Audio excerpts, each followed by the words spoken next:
గ్రంథవాగ్దానంబులన్నీ నావి, గ్రంథవాగ్దానంబులన్నీ నావి. ప్రతి అధ్యాయము వరుస వచనము తాన దివ్య ప్రేమ వాగ్దానంబులు, గ్రంథవాగ్దానంబులన్నీ నావి. రాత్రికాల సమయంలో మన యొక్క వాక్య భాగంలోకి వెళదామండి. అపోస్తలుల కార్యములు 7వ అధ్యాయము. అపోస్తలుల కార్యములు 7వ అధ్యాయము 44, 45 ఈ రెండు వచనాల్ని ఉత్తర ప్రస్తుత రీతిగా చదువుదామండి.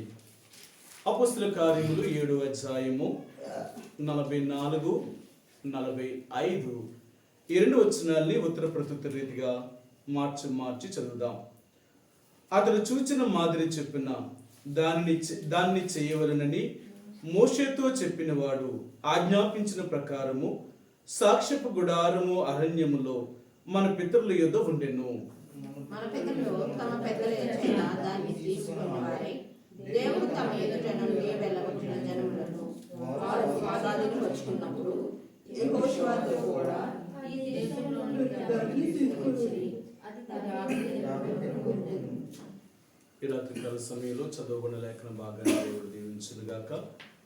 దేవుని యొక్క మందిరానికి కావలసిన సామాగ్రిని దేవుడు తన ప్రజల యొద్ద నుండి ఆయన మోషేతో తీసుకోమన్నప్పుడు ఇశ్రాయేలీలు దేవుని యొక్క మందిరానికి కావలసిన సామాగ్రిని వారు తీసుకొని వస్తున్నారు.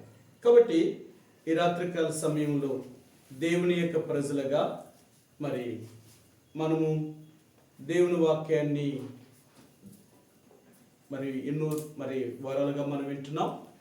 ఏంటి అంటే ఇశ్రాయేలీలు దేవుని యొక్క మందిరానికి కావలసిన సామాగ్రిని వారు తీసుకుంటున్నప్పుడు ఏవేవి తీసుకోవాలి, ఎలాగ తీసుకోవాలి అనే విషయాలు దేవుడు వారికి జ్ఞాపకం చేశారు. దేవుడు ఇశ్రాయేలు ప్రజల మధ్య నివసించడానికి ఒక మందిరాన్ని, ఒక ప్రత్యక్ష గుడారం అనేది వారిని వేయమన్నాడు. ఎందుకంటే దేవుడు తన ప్రజలతో కూడా ఉండాలి అనే ఆలోచన. ఎందుకంటే దేవుడు ఎప్పుడూ కూడా ఎక్కడో ఉండాలనుకునేవాడు. మనందరికీ తెలుసు కదా, దేవుడికి 2 అడ్రస్లు ఉన్నాయట. 1 పరలోకము, 2 మానవుని యొక్క హృదయము. అంతే. దేవుడు ఎక్కడ ఉంటాడు అంటే ఆయన పరలోకంలో ఉంటాడు. రెండవదిగా మానవుని యొక్క ఎవరైతే రక్షించబడి తన పాపమును ఒప్పుకున్నారో వారి యొక్క హృదయంలో ఉంటాడు ఆయన. అంతే. కాబట్టి దేవుడు ఉండే ఈ స్థలాలు, కాబట్టి దేవుడు ఇశ్రాయేలు ప్రజల మధ్య నివసించడానికి ఒక ప్రత్యక్ష గుడారమును ఆయన వేయమన్నప్పుడు ఇశ్రాయేలు దగ్గర నుంచి స్వేచ్ఛార్పణలు తీసుకున్నాడు ఆయన. చాలాసార్లు కొంతమంది ఎలా చేస్తూ ఉంటారంటే దేవుని యొక్క మందిరానికి ఏదైనా మనం ఇవ్వాలి అంటే ఎలాగంటే చాలామంది దేవునికి ఇవ్వాల్సిన 10వ భాగాన్ని 10వ భాగాన్ని దాసి దేవుని మందిరానికి ఇస్తారు. ఎందుకంటే మేము ఎక్కడి నుంచి తెచ్చిస్తాం, ఇంక అదే కదా మేము ఇచ్చేది దేవుడికి, ఇంక మా దగ్గర ఏముంది, ఆ 10వ భాగమే దేవుడిది అనిస్తారు. కానీ 10వ భాగం అనేది అది దేవుని కొరకు ఇచ్చేది కాదు. నేను పోయిన వారంలో ఒక ఊరు వెళ్తే అక్కడున్న ఒక సిస్టర్ గారు చెప్తున్నారు, అంకుల్ దేవుడికి 10వ భాగం అనేది అది దేవుడికి ఇచ్చే భాగం కదా, అది లెక్కలోకి తీసుకోం. కానీ ఒకళ్ళు ఏం చేశారు తెలుసా, వాళ్ళు వేసిన ఆ సంవత్సరం అంతా వేసిన ఆఫరింగ్ లెక్కెట్టి ఇంత ఇచ్చాం మేము మందిరానికి అన్నారట. అదేంటి అంకులు, వాళ్ళు ఇచ్చింది 10వ భాగం 10వ భాగం కదా, అది దేవుడికి ఇచ్చారు, దేవుడు మందిరానికి ఇచ్చారు. అది అంతేకాని దాన్ని ఎలా లెక్కెడతారు, అది లెక్క పెట్టడానికి అది చాలా తప్పు. అది కానీ వాళ్ళ లెక్కెట్టి మేము ఇంత ఇచ్చాము దేవుడికి అన్నారు. అది ఎంత పాపం. అలాగనుకుంటే మేము ఎంతో ఇచ్చాం, కానీ మేము ఎంత ఇచ్చినా అది దేవుడిది. అంతేకాదు అంకులు, మేము ప్రతి సంవత్సరం కూడా ప్రతిష్ఠ తర్పణం అని స్వేచ్ఛార్పణమని, ఇంకా మాకు కలిగిన దాంట్లో నుంచి దేవుడికి ఇస్తూనే ఉంటాం అన్నమాట. అవి మేము లెక్కలోకి అసలు తీసుకోం. అలాగనుకుంటే వాళ్ళు ఇచ్చే 10వ భాగాన్నే లెక్క పెడితే మేము ఎంత దేవుడికి ఎన్నిసార్లు మేము మా అంతటి మేము దేవుడు మాకు ప్రేరేపించినప్పుడు స్వేచ్ఛగా అర్పణను అర్పణిస్తాం. రెండవదిగా ప్రతిష్టార్పణం, కొంత మేము దేవుడికి ఎంత ఇవ్వాలి అనుకుని సమర్పించుకుంటాం. ఇలాంటి ఎన్నో మేము ఇస్తున్నాం దేవుడికి, అసలు మేము లెక్కట్లేదు. ఎందుకు అంటే మేము ఏది చేసినా అది దేవుడికి చేసింది. దశమ భాగము అనేది అది దేవుని సేవకుడు తినవలసింది కదా, దాన్ని ఎలా లెక్క పెడతాం? కానీ వాళ్ళు లెక్క పెట్టారు. నిజమే కదా. దేవుని యొక్క ప్రజలు దేవుని యొక్క మందిరానికి ఇవ్వవలసింది ఏంటంటే, ఒకవేళ 10వ భాగము అనేది దేవుని యొక్క దైవ సేవకుడు తను పోషించబడ్డం కొరకే అది దేవుడిచ్చిన అర్పణం. ఎందుకంటే ఇశ్రాయేలు ప్రజలకు అంటే ఈ 11 గోత్రాల వారికి లేవి గోత్రమైన ఈ అహరోను యొక్క గోత్రాన్ని వారు పోషించాలి. కాబట్టి ఆయన అన్నాడు, నా మందిరపు నిధిలోనికి వచ్చే 10వ భాగం అంతయు కూడా మీరు తీసుకోవాలి, అది మీరు తినాలి, అది మీ భాగము. తర్వాత ఒకవేళ ఎవరైనా స్వేచ్ఛార్పణముగా ఇది ఫలానా కొరకు, ఇది ఫలానా దాని కొరకు అని ఒకవేళ వాళ్ళు సమర్పించుకున్నారనుకో, ఆ పని కొరకు దాన్ని వాడండి. ఇది ఫలానా దాని కొరకు, ఇది ఫలానా దాని కొరకు అన్నప్పుడు దాని కొరకు వాడాలి. ఎందుకంటే చాలాసార్లు మనం ఇచ్చేది ఎందుకు ఇస్తాము తెలియాలి కదా. మనం ఇచ్చేది ఎందుకో తెలియాలి. ఒకసారి ఒక సిస్టర్ గారు నాకు కొంత అమౌంట్ తీసుకొచ్చి ఇచ్చారు. ఇచ్చినప్పుడు అది ఎందుకు ఇచ్చారో నేను అడగలేదు, ఆమె ఎందుకు ఇచ్చారో నాకు చెప్పలేదు. సరే ఇచ్చారు కదా అని నేనేం చేశానంటే, దేవుని యొక్క పరిచర్యలో అంటే ఆ సంవత్సరం జాన్యువరి 1 దగ్గర పడుతుంది కాబట్టి మందిరాన్ని సిద్ధపరచవలసి వచ్చింది. మందిరాన్ని సిద్ధపరిచి ఆ డబ్బుని ఇంక వాడేశాను అన్నమాట. సరే వాడేస్తే సరిగ్గా మరి 31 మరి జాన్యువరి 1 కొరకు ఆ డబ్బులు కావాల్సి వచ్చాయి. నేనేమో ఇక్కడ లేను, నేను వేరే ఊరు పరిచర్యకి వేశారు. వెళ్ళిపోతే ఆ సిస్టర్ గారు అడిగారట, అక్క అన్నగారికి ఎంత డబ్బులు ఇచ్చాం, 1 కొరకనే ఇచ్చాం, ఏవో డబ్బులు వేయన్నారట. ఆ డబ్బులేవో నేను వాడేశాను. వాళ్ళు నాకేం అలాగని చెప్పివ్వలేదే, నాకు మామూలుగా డబ్బులు ఇచ్చారు, వాళ్ళు ఇచ్చారు. వాళ్ళు ఎందుకు ఇచ్చారనేది నాకు చెప్పలేదు, నేను కూడా వాళ్ళని అడగలేదు. ఒకవేళ జాన్యువరి 1 కొరకు ఇచ్చింటే అన్న ఇది ప్రేమ విందు కొరకు అని చెప్పాలి కదా. వాళ్ళు ప్రేమ విందు కొరకు అని చెప్పలేనప్పుడు నాకు వాళ్ళు ఎందుకు ఇచ్చినట్టు? మందిరంలో పని జరుగుతుంది కదా, మందిరంలో పని జరుగుతుంది కాబట్టి వాళ్ళు ఇచ్చారేమో అనుకున్నాను, దానికి వాడేశాను. సరే అయితే ఓ పని చేయి, మరైతే అలా అడుగుతున్నారు కాబట్టి అప్పు తెమ్మని చెప్పు, కిరాణాకి వెళ్ళి చెప్పమని చెప్పు, ఎక్కడో షాప్ దగ్గర వాళ్ళు తెలిసిన షాప్ దగ్గర నర్సీపట్నంలో తెమ్మను, నేను తర్వాత వచ్చిన తర్వాత నేను ఇస్తాను. మరి ఇప్పుడు నేను ఏం చేస్తానంటే, ఆమె చాలా అదోలా మాట్లాడారనమాట. మేము ఇచ్చింది దాని కొరకని ఇచ్చాం కదా, మరి దాని కొరకు ఇచ్చింది మీరు వాడేస్తే ఎలా కుదురుతుంది అని మాట్లాడారు. నిజమే కదా, వాళ్ళు ఇచ్చినప్పుడు చెప్పాలి కదా, మేము దేనికి ఇచ్చామో చెప్పాలి. వాళ్ళు దేనికి ఇచ్చారో చెప్పకుండా ఇస్తే మేమేం చేస్తామంటే, దేవుని పరిచర్య కోసం దేవుడి మందిరం కోసం ఇచ్చారేమో, సరే దాని కొరకని వాడితే ఇక మాకంతకంటే సొంత ఖర్చులే ఉంటాయి. మా సొంతగా ఇప్పటికి కూడా అందుకేనంటాను, నేను 2001 నుంచి ఈ 2026 సంవత్సరం అంటే 2025 సంవత్సరం చివరి డిసెంబర్ వరకు కూడా, అంటే ఈ లోపలనే కొంచెం నేను తిరగడం వల్ల కొంచెం నేను ఈ నెల రోజుల్లో అంటే 15 రోజుల నుంచి నేను లెక్కలు రాయలేదనమాట. నేను ప్రతీదీ రాస్తాను, ప్రతీదీ నాకు ఎంత వస్తుంది, నేను ఎంత ఖర్చు పెడుతున్నాను, ఇవన్నీ ఖచ్చితంగా నేను చూపిస్తానన్నమాట. ఎందుకంటే నా మీద నాకెవరూ అధికారం లేకపోయినా నా అధికారి దేవుడు. నేను దేవుడి దగ్గర దొంగగా ఒక మోసగాడిగా నేను నిలబడకూడదు. ఒకవేళ మీరు నన్ను అడగకపోయినా ఒకరోజు దేవుడి దగ్గరికి వెళ్ళినప్పుడు నా మందిరములో వచ్చిన ఈ ధనాన్ని నువ్వేం చేసావు, దీన్ని నీ ఇష్టానుసారంగా వాడుకోవడానికి దాన్ని ఏమైనా ఇచ్చారా? అందుకనే ఆఫరింగ్లో నుంచి అంటే మీరేసే కానుకల్లో నుంచి కూడా మా పర్సనల్గా అంటే మా సొంత ఖర్చులు అనేది కూడా దాని నుండి తీయడానికి భయపడతాం. వద్దు, మనకు ఎవరైనా ఏదైనా గిఫ్ట్ ఇస్తే దాంట్లో నుంచి తీసివాడు లేదు మానే, ఇప్పుడు మనకు అంత అవసరం ఏముంది, అది మనకు లేదు, పోనీ లేకపోతే నష్టం ఏముంది, ఉన్న దాంట్లోనే సరిపెట్టుకుందాం, లేని దానికి ఎందుకు పరిగెత్తాలా?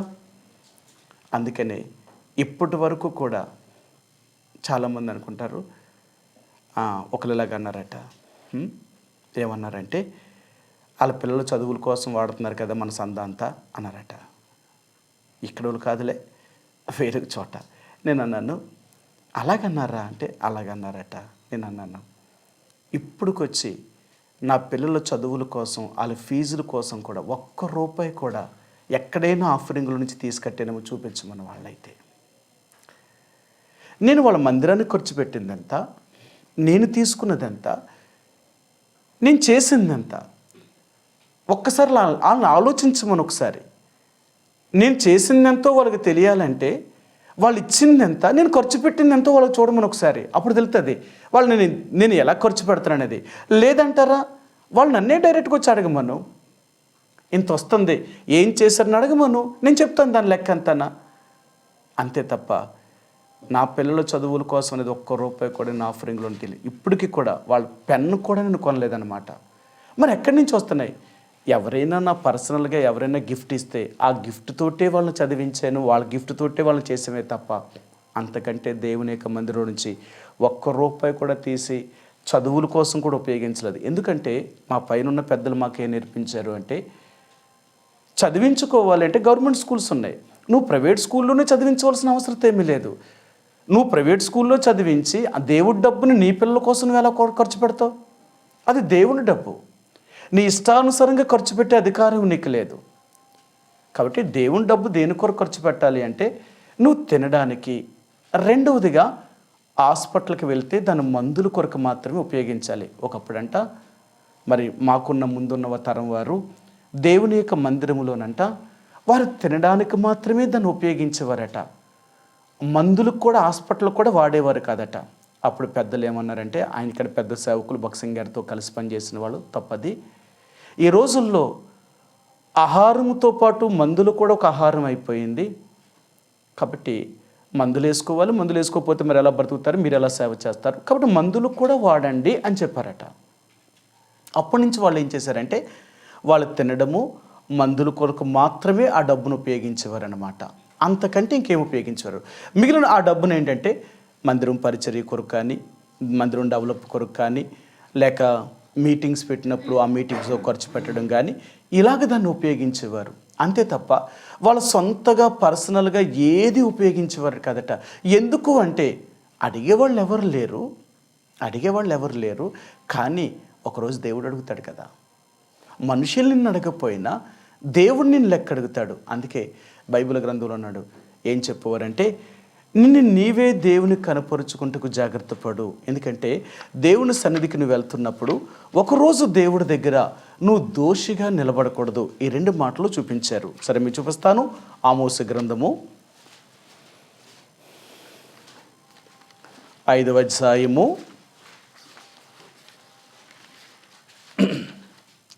క్షమించండి 4వ అధ్యాయము, ఆమోసు గ్రంథము 4వ అధ్యాయము 12వ వచనమండి. కాబట్టి ఇశ్రాయేలీయులారా, మీ ఎడల నేను ఇలాగునే చేయదును గనుక ఇశ్రాయేలీయులారా, మీ దేవుని సన్నిధిని కనబడుటకై సిద్ధపడుడి. సరే, ఒకరోజు ఉంది, ఆ రోజు దేవుని యొక్క సన్నిధిని నిలబడడానికి నువ్వు సిద్ధంగా ఉన్నావా? దాని కొరకు సిద్ధపడు. అర్థమైందా? ఇది ఎన్నో చేశాను, ఎప్పుడో బాప్తీసం తీసుకున్నాను, దేవుడికి ఎంతో చేశాను, ఇంత చేశాను, అంత చేశాను, ఇవన్నీ అక్కర్లేదు. ఆయన ఏమడుగుతాడంటే, మనం మరణించే సమయం ముందైనా లేక ప్రభు వచ్చే రాకడ ముందైనా మనం అప్పుడు ఆయనతో కూడా ఉండడానికి సిద్ధంగా ఉన్నామా? ఒకవేళ అప్పుడు సిద్ధంగా లేమనుకోండి, మన పరలోకించారు. ఇంతకాలం మనం దేవుడి కొరకు జీవించి ఆ క్షణంలో మనం సిద్ధంగా లేకపోతే దేవుడు మనల్ని తీసుకెళ్ళడం. ఏమంటే, ఇదిగో నీ మరణ సమయంలో లేక నువ్వు నా దగ్గరికి వచ్చే సమయంలో కానీ లేక నేను వచ్చిన సమయంలో కానీ నువ్వు సిద్ధంగా లేవు. అనేకమైన బలహీనతలు నీలో ఉన్నాయి. అనేకమైన బలహీనతలు నీలో ఉంటే నువ్వు నా రాజ్యానికి ఎలా ప్రవేశించగలవు? గతాన్ని అవన్నీ నాకు వద్దు, ఇప్పుడు ఎలాగున్నావు? అందుకని బైబిల్ గ్రంథాలు అంటే కదా, మొదటివారు కడపటివారు, కడపటివారు మొదటివారు అవుతారు అని. ఎందుకంటే ఎప్పటికప్పటికే మనం సిద్ధంగా ఉండాలి. ప్రతిరోజు క్రైస్తవుడు సిద్ధపడుతూనే ఉండాలి. ఏమో ఈరోజు అనుకున్న గడియలో ఎప్పుడైనా ఏదైనా నా మీదకి జరగరాంది జరిగి నా ప్రాణం పోతే నేను దేవుడి దగ్గరికి వెళ్తానా? ఒకవేళ ఆయన కానీ రెండవ రాకట్లో కానీ వస్తే నేను వెళ్తానా? అందుకనే ప్రతిరోజు మనం సిద్ధపడాలట. ఆ దేవుని సన్నిధిని కనపడడానికి మనం సిద్ధంగా ఉండాలి. ఒకవేళ లేదనుకోండి, మనం దేవుని యొక్క రాజ్యంలో చేరం. ఎందుకంటే గతంలో మనం ఎన్ని చేసినా అవన్నీ లెక్క పెట్టడం. మీకు ఎన్నోసార్లు చూపించారు కదా, యెహెజ్కేలు గ్రంథము 18వ అధ్యాయం అంటాడు, నీతిమంతుడు 99 మంచి పనులు చేసి ఒక తప్పు చేసిన ఆ 99 నీతి పనులు కూడా దేవుడు కొట్టేసి ఆ ఒక పాపాన్నే పట్టుకుంటాడట. ఒక భక్తిహీనుడు 99 చెడు పనులు చేసి ఒక్క మంచి పని చేస్తే దేవుడు ఆ 99 కొట్టేసి వాడు చేసిన మంచి పని దేవుడు జ్ఞాపకం చేసుకుంటాడట. కాబట్టి దేవుని యొక్క బిడ్డలుగా మనం ఎప్పుడూ సిద్ధంగా ఉండాలి. అర్థమైందా? ఎవరిని అందరితో కాదు, నేను ఎలాగున్నాను కదా. రెండో మాట చూపిస్తాను. అపోస్తలుడైన పౌలు తిమోతికి రాసిన 2వ పత్రిక 2వ అధ్యాయము. అపోస్తలుడైన పౌలు తిమోతికి రాసిన 2వ పత్రిక 2వ అధ్యాయము 15వ వచనమండి. 2:15. దేవుని ఎదుట యోగ్యునిగాను సిగ్గుపడనక్కర్లేని పనివానిగాను సత్యవాక్యమును సరిగా ఉపదేశించువానిగాను నిన్ను నీవే దేవునికి కనపరుచుకుంటకు జాగ్రత్త పడుము. సరే, కాబట్టి మనకు మనమే దేవుని సన్నిధిని కనపడడానికి మనం సిద్ధంగా ఉన్నామా? చాలాసార్లు మీకు చెప్తూ ఉంటాను. ఇప్పుడు నేను చెప్పాను నా గురించి ఏంటంటే, దేవుని యొక్క మందిరంలో వేయబడే ప్రతి ఒక్క భాగానికి నేను బాధ్యుణ్ణి. దాన్ని నేను మంచి కొరకు ఉపయోగిస్తే దేవుడు దానికి కావలసిన బహుమానాన్ని నాకు ఇస్తాడు. దాన్ని దుర్వినియోగం చేస్తే, అంటే నా ఇష్టానుసారంగా నేను వాడితే, దానికి ఫలితాన్ని కూడా నేను అనుభవించాలి. అది నాకు. ఎందుకంటే దేవుని మందిరానికి దేవుడు నన్ను సేవకు పిలిచి తన ఇంటి బాధ్యత నాకు అప్పగించాడు. కాబట్టి ఆ గృహ నిర్వాహకత్వంలో నేను నమ్మకమైన వాడిగా ఉండాలి. అది చిన్నదే కానీ పెద్దదే కానీ నాకు ఏ పని అప్పగించినా దాంట్లో నేను ఎంతవరకు నమ్మకంగా ఉండాలి, అది నా బాధ్యత. సరే, ఇప్పుడు నాకు ఆ బాధ్యత ఉన్నప్పుడు మరి మీ బాధ్యత ఏంటి అంటే, మీకు కూడా బాధ్యత ఉంది. మీకు ఎన్నోసార్లు చెప్తాను, మన శక్తి, మన కాలము, మన ధనము, ఈ 3 దేవుడిచ్చాడు. మన డబ్బు విషయంలో కూడా దేవుడు మనల్ని ఎక్కడుగుతాడు. నీకు ఇంత డబ్బు ఎందుకు ఇచ్చానో తెలుసా? నీ సంతోషాలకి, నీ సరదాలకి నువ్వు అనుభవించాలని ఇవ్వలేదు నేను. ఇది అందుకు నేను ఇవ్వలేదు నీ ధనం. ఆ ఉద్యోగాన్ని కానీ, ఆ పనిని కానీ, ఆ లాభం కానీ నీకు ఎందుకు ఇచ్చాను అంటే, నువ్వు తీసుకో, నీకు కావలసినంత దాన్ని ఉపయోగించుకో, మిగిలింది నా పని కొరకు ఉపయోగించు. ఇది కదా. నీకు ధనాన్ని ఎందుకు ఇచ్చాను అంటే, నువ్వు దాన్ని ఉపయోగించుకోవాలి, మిగిలింది నా పని కొరకు ఉపయోగించాలి. అంతేకాని ఆ ధనాన్ని నువ్వు దాచుకొని భవిష్యత్తు కోసం ఆలోచించి నువ్వు నా పరిచర్యకు ఉపయోగించుకుంటే, అది నువ్వే దాచుకుంటే నేను నిన్ను ఎలాగైనా నీకు బహుమానం ఇవ్వగలుగుతాను? అది నీ కోసం వాడుకోవడం అంతే, నా కోసం ఉపయోగించవు. అందుకని దేవుని యొక్క ప్రజలుగా మీరు కూడా దేవుడు మీకు ఇచ్చిన ధనంలో మీకు ఎంత అవసరమో అంత వాడండి, తప్పులేదు. మీకు ఎంత అవసరమో అంత వాడండి. కానీ మిగిలింది మాత్రం అది దేవుని యొక్క పరిచర్య కొరకు ఉపయోగించాలి, దేవుని సేవలో ఉపయోగించాలి. ఎందుకంటే మరి ఇలా చెప్తూ ఉంటారన్నమాట. ఎందుకంటే మనము అంటే దేవుని యొక్క పరిచర్యలో ఎలాగో మనం పాలు పంపులు పొందుతామంటే, మనకు కలిగింది అలాగే ఇవ్వడం వల్ల ఆ పనిలో కూడా మనకు బాగా ఉంటుందన్నమాట. అందుకనే మేము కూడా ఎక్కడైనా మాకెవరైనా ఇన్విటేషన్ చెప్పారనుకో, అది VBSఏ కానీ లేక ప్రత్యేకమైన కూడికలే కానీ ఏదైనా మీటింగ్స్ మాకు చెప్పినప్పుడు మేము ఏం చేస్తామంటే, వాళ్ళు మీటింగ్స్ పెడుతున్నారు కదా, మన తరపు నుంచి వాళ్ళకి మనం ఏమిస్తున్నాం? అదేంటి, మేము సేవకులం కదా, మేము ఎలాగిస్తాం? లేదు, అదేంటి అని అలాగంటారు.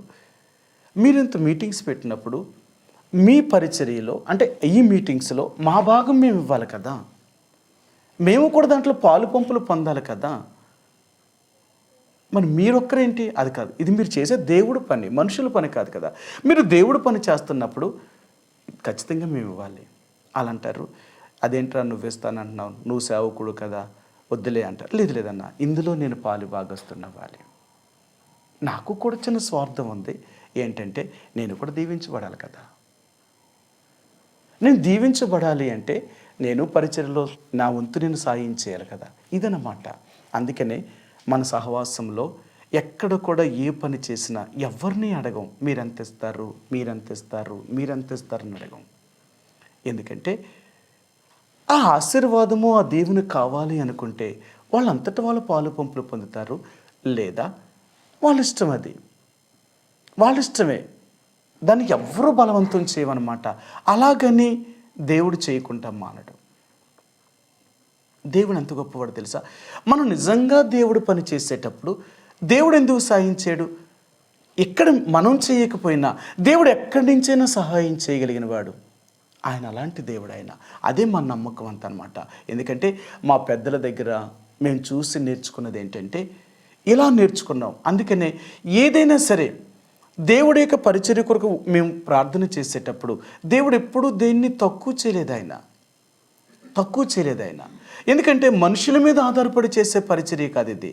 ఇది దేవుడి మీద ఆధారపడి చేసే పరిచర్య. మనుషుల మీద ఆధారపడి చేస్తే అది కొద్ది కాలమే నిలుస్తుంది. దేవుడి మీద ఆధారపడి చేసే పని అది ఎప్పటికీ నిలిచి ఉంటుంది. కాబట్టి దేవుని యొక్క ప్రజలుగా ప్రతి దాంట్లో కూడా దేవుని యొక్క పరిచర్యలో పాలు పంపులు పొందుతారన్నమాట.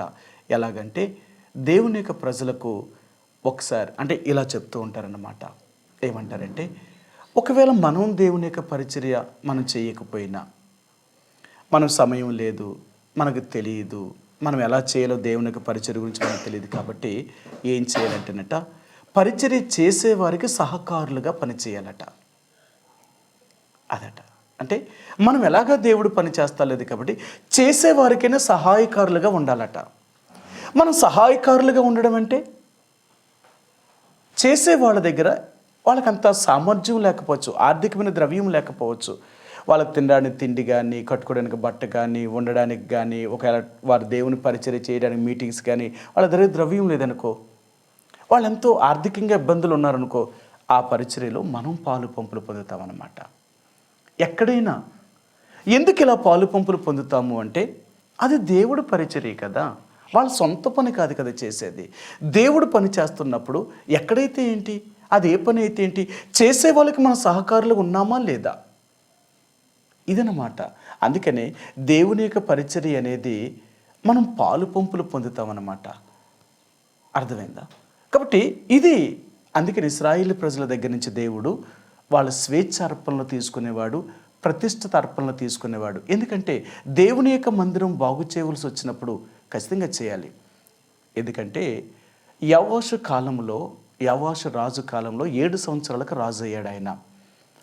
7 సంవత్సరాలకు రాజు అయ్యాడు. ఎలాగయ్యాడంటే అతలియా అతని తండ్రి యొక్క రాజ్యములో మొత్తం రాజు వంశాన్ని చంపేసింది. రాజు కుమారుడు అనేవాడు ఒక్కడో కూడా లేకుండా చంపేసి అతలియా తన కుమారుడికి బదులుగా రాణి అయిపోయింది. యోధావారికి రాణి అయిపోయి ఆమె ఏలడం ప్రారంభించింది.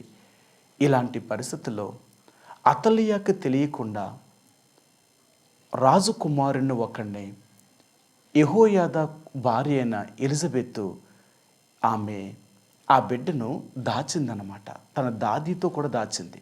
ఎక్కడ దాచిందంటే దేవుడు మందిరంలో తీసుకుపోయింది.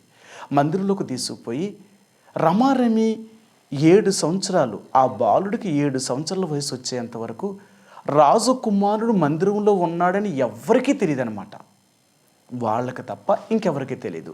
అలాంటి పరిస్థితుల్లో 7 సంవత్సరాలు యెహోషు దేవుని మందిరంలో ఉన్నాడేమో, ఆ మందిరంలో ఉన్న సమస్యలన్నీ తెలుసుకున్నాడు. చిన్నవాడు తెలుసుకొని 7 సంవత్సరాల తర్వాత యెహోయాదా యోధావారిలో ఉన్న వారి పెద్దలైన వారిని, యాజకులందరినీ పిలిచి మందిరములోనే రాజుగా పట్టాభిషేకం చేశారు. 7 సంవత్సరాల కుర్రోడిని. ఎప్పుడైతే 7 సంవత్సరాల కుర్రోడిని రాజుగా పట్టాభిషేకం చేశారో ఈ వార్త అతలియాకి తెలిసిపోయింది. అతలియా తన సైన్యముతో ఈ కుమారుని చంపడానికి వస్తున్నప్పుడు అప్పుడు చెప్పాడు యెహోయాదా, దేవుని మందిరములోనికి ఎవరు వచ్చినా వాళ్ళని బ్రతకనే వద్దు, చంపేయండి అన్నాడు. అతలియాను కూడా, ఆమె కూడా ఒకవేళ దేవుడు మందిరంలోకి వస్తే వేరొక గుమ్మం ద్వారా ద్వారి చూపించి బయటికి చంపేయండి ఆమెను బతకూడదని చెప్పాడు. అలాగా అతలియాను వారు దేవుని యొక్క మందిరంలోకి వచ్చినప్పుడు ఆమెను చంపేశారనమాట. అప్పుడు యోవాషు 7 సంవత్సరాల్లో రాజు అయ్యాడు. రాజు అయిన తర్వాత ఇతడు పెరుగుతూ కొంచెం పెద్దవాడైన తర్వాత ఇతనికి ఒక ఆశ పుట్టింది.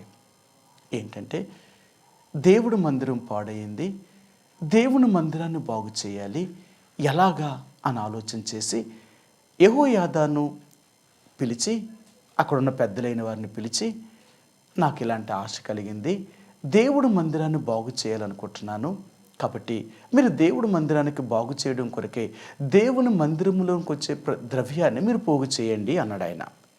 సరే, మీకు ఆ మాట చూపిస్తాను. 2వ దినవృత్తాంతాల గ్రంథము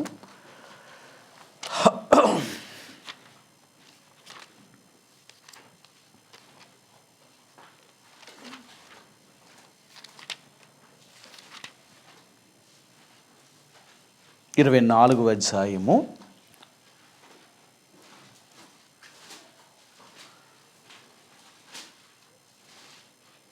5వ వచనమండి. 5వ వచనం, క్షమించండి, 4వ వచనమండి సిస్టర్ గారు. అంతటి యెహోవా మందిరమును బాగు చేయవలనని యోవాషునకు తాత్పర్యము పుట్టెను గనుక అతడు యాజకులను లేవీలను సమకూర్చి, మీరు యోధా పట్టణములకు పోయి మీ దేవుని మందిరము బాగు చేయుటకై ఇశ్రాయేల్ అందరి యొద్ద నుండి ధనమును ఏటేటా సమకూర్చుచు ఈ కార్యమును మీరు త్వరపెట్టవలని వారికి ఆజ్ఞ ఇచ్చాను. వారు దానిని త్వరగా చేయకపోయినందున చెప్పాడు. దేవుని మందిరాన్ని బాగు చేయండి అని చెప్పినప్పుడు ఏటేటా వాడి దగ్గర నుంచి కొంత ద్రవ్యాన్ని మీరు తీసుకొని మందిరాన్ని బాగు చేయమన్నారు. కానీ వీళ్ళేమో చేయలేదు. ఎందుకు చేయలేదు అంటే ఎవరు కూడా ఇవ్వలేదు. ఇస్తే చేయడానికి ఏముంది? ఇవ్వలేదు. రాజు వారిని పిలిచి మీరు ఎందుకు చేయలేదు అని అడిగాడు. ఆయన అడిగాడు. వాళ్ళు ఏమని అడిగాడట? 7వ వచనమండి.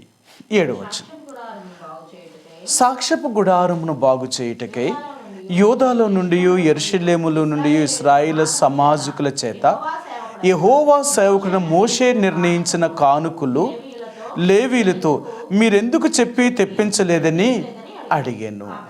సరే, అడిగాడు.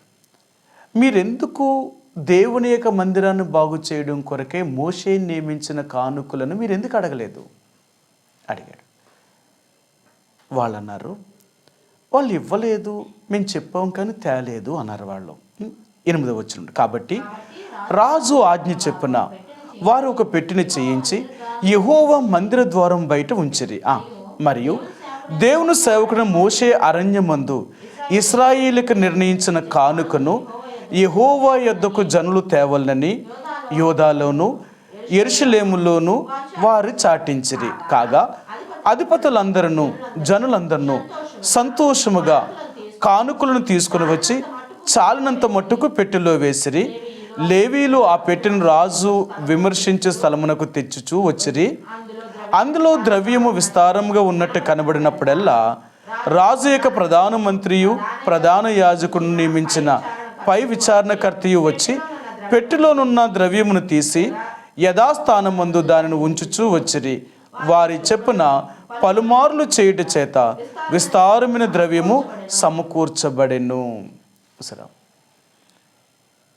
ఆయన అన్నాడు, మోషే ఇశ్రాయేలు ప్రజలకు కొన్ని కానుకలు నియమించాడు. ఆయన అవేంటి అంటేనంట స్వేచ్ఛార్పణములను ప్రతిష్ఠార్పణములను వారు ఖచ్చితంగా తేవాలన్నమాట. ప్రతి ఏటా వీళ్ళలా తెచ్చేవారు. అలా తేవడం వల్ల ఆ ద్రవ్యాన్ని దేవుని యొక్క మందిరం యొక్క బాగు చేయడం కొరకు ఉపయోగించారు. సరే, కాబట్టి ఎందుకు అంటే దేవుని యొక్క పరిచర్య ఎలాగ జరుగుతుంది అంటేనంట ఎలాగ జరుగుతుంది అన్నమాట. అందుకనే దేవుని యొక్క పరిచర్య, దేవుని యొక్క పని అనేది చాలా గొప్ప పని. ఈ పరిచర్యలో ఎవరైతే పాలు పంపులు పొందుతారో నిశ్చయముగా దీవించబడతారు. అలాగని అందులో స్వార్థం ఉండకూడదు. మనం దేవుడికి చేసేటప్పుడు స్వార్థంతో చేయకూడదు, నిస్వార్థంగా చేయాలి. నువ్వు దేవుడికి ఏమిచ్చినా నువ్వు ఇచ్చిన వెంటనే మర్చిపోవాలన్నమాట. నువ్వు ఇచ్చేవంటే నువ్వు మర్చిపోవాలి. ఇది నాది కాదు, ఇంకా దేవుడిది, ఇచ్చేసానంతే, ఇంక అయిపోయింది అక్కడతోటి. అది కానీ మనం జ్ఞాపకం చేసుకొని నేను ఇంత ఇచ్చాను కదా, ఇంత చేశాను కదా, దేవుడికి ఇది ఇచ్చాను కదా, నాకేం చేశాడు దేవుడు అని కానీ మనలో ఏ స్వార్థం ఉన్నా దేవుడు అంటాడు, ఓహో అందుకొరకు నువ్వు చేసావా అంటే నిజంగా హృదయపూర్వకంగా నువ్వు నాకు చేయలేదా, నీ ఇష్టపూర్వకంగా చేయలేదా, నీకు ఇష్టపూర్వకంగా లేకుండా నీ స్వార్థముతో నాకు ఇలా చేసావా, అయితే నేను నీకు చేయను, నీకు నేను చేయను. నాకు నువ్వు చేసేటప్పుడు నా నుంచి ఏది ఆశించకుండా నువ్వు చేయాలి. అలాగే చేసావా, నిజంగానే నేను దీవిస్తాను. అర్థమైందా కదా? యేసుప్రభు వారు ఈ భూమి మీద ఉన్నప్పుడు ఆయనే స్వయంగా చెప్పారు. యేసుప్రభు చెప్పిన మాట ఇది. సరే మీకు చూపిస్తాను. మత్తయి సువార్త 6వ అధ్యాయము. మత్తయి సువార్త 6వ అధ్యాయము 3-4 వచనాలండి. 3-4 వచనాలు. మత్తయి సువార్త 6వ అధ్యాయము 3-4 వచనాలు. నీవైతే ధర్మము చేయనప్పుడు నీ ధర్మము రహస్యముగా నుండి నిమిత్తము నీ కుడి చేయి చేయనది నీ ఎడమ చేతికి తెలియక ఉండవలెను. అట్లయితే రహస్యమందు చూచి నీ తండ్రి నీకు ప్రతిఫలం ఇచ్చును. సరే, నువ్వు చేసేది నీ కుడి చేతితో చేసింది నీ ఎడం చేయికే తెలియకూడదట. అలా ఎప్పుడైతే మనం దేవుడికి చేస్తామో అప్పుడు దేవుడు దీవిస్తాడట. రహస్యమందు చూచి నీ తండ్రి నీకు ప్రతిఫలం ఇస్తాడట. అది కదా ఈ దినాల్లో చాలామంది ఆపద మొక్కుల్లాగా మొక్కుతారనమాట. దేవుడా నీకు అది, నేను ఇది ఇస్తాను, నాకు అది చేసి పెట్టు, లేకపోతే నీకు ఇది ఇస్తాను, నాకు అది నాకు చెయ్యి, లేక నీకు ఇచ్చాను కదా నువ్వు నాకు అది చేయలేదు. దేవుడు అంటాడు, అంటే నువ్వు ఆ ఉద్దేశంతో చేసావా? ఆ ఉద్దేశంతో నువ్వు చేసుంటే నేను నీకు ఇవ్వను. నువ్వు నాకు ఏది చేసినా నిస్వార్థంగా, ప్రభువా నువ్వు నాకు ఇచ్చినా ఇవ్వకపోయినా నాది నేను నీకు ఇస్తాను. మంది దేవుడికి ఎప్పుడైతే ఇవ్వడం మనం నేర్చుకుంటామంట, దేవుడంట ఆయన మనకిస్తాడట. అందుకంటాడు, నీవన్నీ నావైనప్పుడు నావన్నీ కూడా నీవైపోతాయి. అర్థమైందా? అది ఎప్పుడు కూడా అది నేర్చుకున్నాం. నేను ఎప్పుడు కూడా మాకు నేర్పించింది ఏంటంటే, నువ్వే కాదు దేవుని సేవకు సమర్పించుకున్నది, నీకు కలిగినదంతా దేవుడిదే. అందుకనే మాకంటూ మాకేమీ ఉండదన్నమాట. మాకేదున్నా దేవుడిదే, ఏదున్నా దేవుడిదే. ఒక ఆయన ఇలాగ అడిగాడు. మరి అలాగన్నప్పుడు రేపు నీ పిల్లలు ఉద్యోగం చేసినప్పుడు, మరి ఆ ఉద్యోగం చేసినప్పుడు ఆ డబ్బు జీతం తెచ్చినప్పుడు ఆ డబ్బును ఏం చేస్తావు నువ్వు అని అడిగారు. అప్పుడు నేను అన్నాను, చిన్నప్పటి నుంచి దేవుడు సొమ్ము తిన్నారు కదా, వాళ్ళ కడుపుకి నేను తిండెట్టాను కాబట్టి దానికి మాత్రం దేవుడు మందిరానికి వాడతాను, అది మాత్రం వాడతాను. ఎందుకంటే వాళ్ళు తిన్నారు కదా, ఇంత పెద్దోళ్ళు అయ్యి ఈరోజు ఉద్యోగం చేసుకున్న స్థాయికి వచ్చి వాళ్ళు పని చేసుకుంటున్నారు కాబట్టి అందులో దేవుడు భాగాన్ని దేవుడికి ఇవ్వాల్సింది వాళ్ళ దగ్గర ఖచ్చితంగా తీసుకుంటాను నేను. ఎందుకంటే వాళ్ళ పెంచి పెద్దోళ్ళు చేశాం కాబట్టి దేవుని సొమ్ము నుంచే వాళ్ళు తిన్నారు కాబట్టి వాళ్ళు చదువు కొరకు మేము ఖర్చు పెట్టకపోయినా తిన్నది దేవుడు మందిరమే కదా, దాన్ని ఖచ్చితంగా వాళ్ళు తీయాలి అన్నాను. ఓహో అలాగా అన్నారు. నిజమే కదా. కాబట్టి దేవుని యొక్క మందిరములో మనంగా దేవుడికి నన్ను నేనుగా నమ్మకస్తుడిగా ఉన్నానా లేదా అని రుజువు చేయాలి. అందుకని దేవుని ఇంటి విషయంలో మోషే గురించి ఎలా చెప్తాడు ఆయన, దేవుని ఇల్లంతటిలో మోషే నమ్మకమైన వాడట.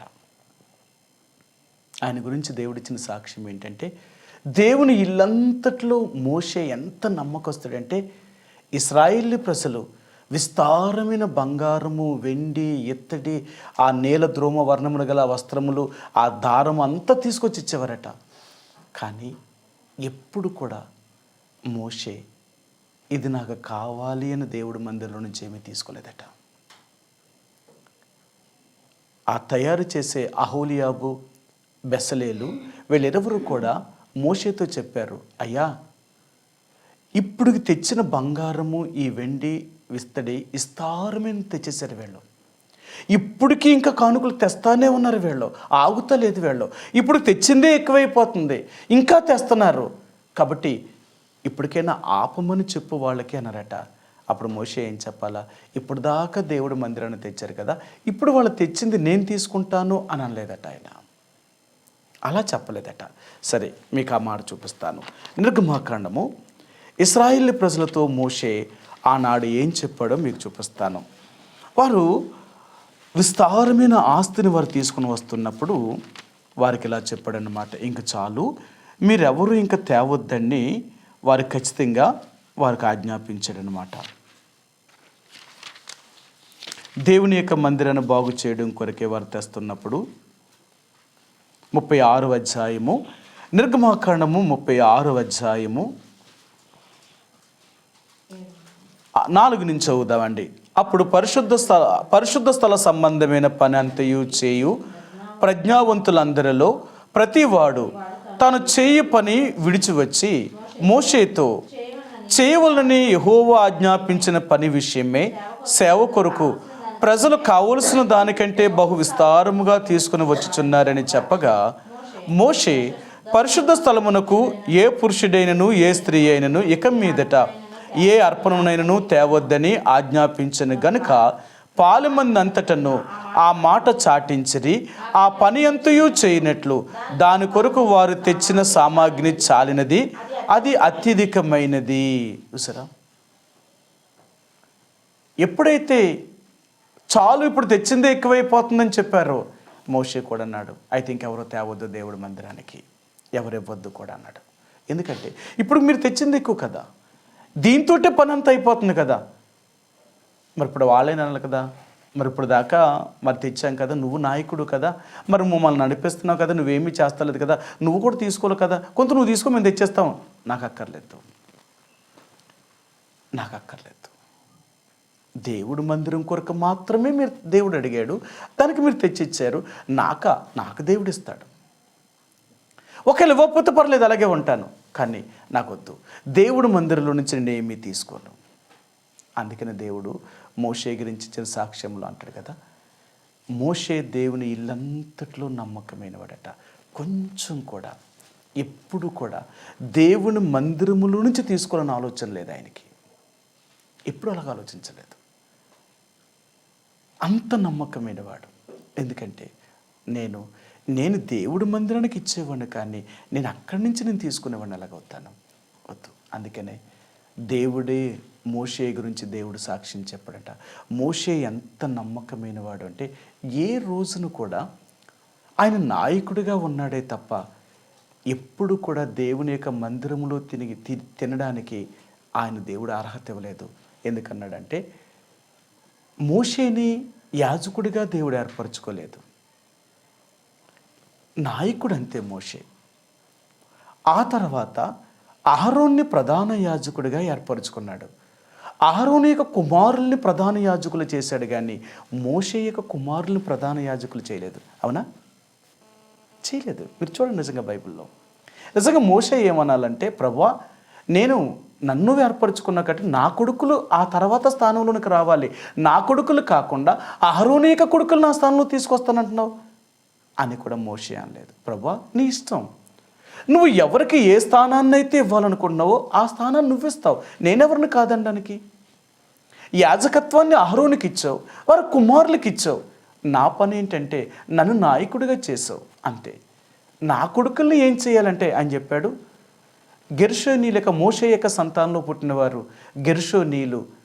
ఈ గెర్షోనీలు చేయవలసిన పని ఏంటంటేనంట, వీళ్ళు మందిరమును ఇప్పడం, ఆ లగేజీ అంతా బళ్ళు మీద వేసుకుని తీసుకువెళ్ళడం, ఇదంట వీళ్ళ పని. అహరోను యొక్క కుమారులేమో యాజకులు, మోషే యొక్క కుమారులేమో దేవుని యొక్క మందిరం యొక్క సామాగ్రిని వీరు సమకూర్చుకొని, అంటే మందిరం కదిలినప్పుడల్లా, మేఘం కదిలినప్పుడల్లా మందిరం ఇప్పి తీసుకుని వెళ్ళాలి. ఎక్కడైతే మేఘం ఆగుతుందో మన మందిరం అక్కడ వేయాలి, ఈ పరిశుద్ధ స్థలాన్ని. కాబట్టి ఈ పని వీళ్ళది. అదేంటి తండ్రి, నా కొడుకులనేమో పనులుగా పెట్టావు, అహరోను యొక్క కుమారులేమో యాజకులుగా చేసావు, ఇదే న్యాయము అని మోషే అనలేదు. నీ ఇష్టం, నువ్వు ఏది చేసినప్పటికీ కూడా ఇది దైవ నియమం, అంతే. దాన్ని నేనెవరు కాదనడానికి. అందుకనే మోషే చాలా దేవునికి నమ్మకం కలిగిన వాడు. ఏది దేవుడు మాట కాదనే విషయంలో ఏది కూడా లేదనమాట. అంత పూర్తిగా ఆయన విధేయత చూపించేవాడు. కాబట్టి దేవుని యొక్క ప్రజలుగా దేవుడి జ్ఞాపకం చేసేది ఏంటంటే, మనము దేవునికి ఎంత నమ్మకస్తులుగా ఉన్నాం. ఏ రోజైనా మనం ఈ లోకాన్ని విడిచిపెట్టినా దేవుడు ఈ లోకానికి వచ్చిన లేక మధ్యాకాశానికి వచ్చిన ఆయనతో కూడా ఉండడానికి మనం సిద్ధంగా ఉన్నామా? మనం సిద్ధంగా ఉన్నామంటే అన్ని విషయాల్లో మన జీవితాన్ని సరిచేసుకోవాలి. ఆయనతో కూడా ఉండాలి అంటే అన్నిటినీ మనం సిద్ధం చేసుకోవాలి. మనం సిద్ధంగా లేమనుకోండి, ఆయన తీసుకుని వెళ్ళడం అంతే. ఎందుకంటే నీ హృదయంలో ఇలాంటి సిద్ధపాటు లేనప్పుడు నేను అలా నా రాజ్యం తీసుకెళ్తాను. ఒకవేళ పైకి నువ్వు కనపడవచ్చు, నేను సిద్ధంగా ఉన్నట్లు అని కనిపించవచ్చు, కానీ దేవుడు అంటాడు లేదు లేదు. ఎందుకంటే మన దేవుడు మనుషుని యొక్క ఆంతర్యాన్ని ఎరిగిన దేవుడు, హృదయాన్ని ఎరిగిన దేవుడు. పై రూపాన్ని చూసేవాడు కాదు. మనుషులైతే పై రూపాన్ని చూడగలరేమో కానీ దేవుడు హృదయాన్ని లక్ష్య పెట్టేవాడు. అందుకనే మన యథార్థత మన హృదయంలో ఉండాలి. మనం యథార్థంగా దేవుని దృష్టికి యథార్థంగా కనిపించాలి. దేవుని దృష్టికి మనం ఎలాగున్నామో చూసుకోవాలి. అలా దేవుడికి మనం యథార్థంగా ఉన్నామనుకోండి, ఎప్పుడైనా కానీ మనం దేనికి భయపడం అన్నమాట.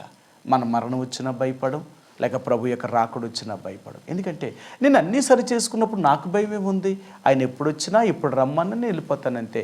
ఆయనతో కూడా నేను ఉంటాను. ఎందుకంటే నా జీవితంలో అన్నిటినీ సరి చేసుకున్నాను. కాబట్టి దేవుని యొక్క ప్రజల దగ్గర నుంచి ఆయన ఈ ప్రతిష్టార్పణములను తీసుకోమన్నప్పుడు ఇశ్రాయేలు తీసుకొచ్చారు. ఇప్పటికి మీకు ఎన్ని చెప్పాను? ఇప్పుడు ఎక్కడి దాకా చెప్పాం మనం? బంగారము, వెండి, ఇత్తడి, నీల ద్రోమ రక్తవర్ణము గల సన్నపు నార, అక్కడ దాకా చెప్పాం. సముద్ర వత్సవాల తోలు 4 అంటే 3. ఆ పై కప్పు మేక వెంట్రుకలతో నేయబడిన చర్మము, రెండోది ఎరుపు రంగు వేసిన పొట్టేళ్ళ యొక్క చర్మము, మూడవదిగా సముద్ర వత్సవాల యొక్క తోళ్ళు కదా. ఇవి మందిరం యొక్క పైకప్పు అన్నమాట. ఇది ఇప్పుడు దాకా ఇక్కడికి వేశారు. సరే, ఇప్పుడు మందిరానికి కావాల్సింది ఇంకొకటి ఉందట కదా. సరే, నిర్గమాకాండము 25వ అధ్యాయము. నిర్గమాకాండము 25వ అధ్యాయము 4వ వచనం అండి. 4వ వచనం.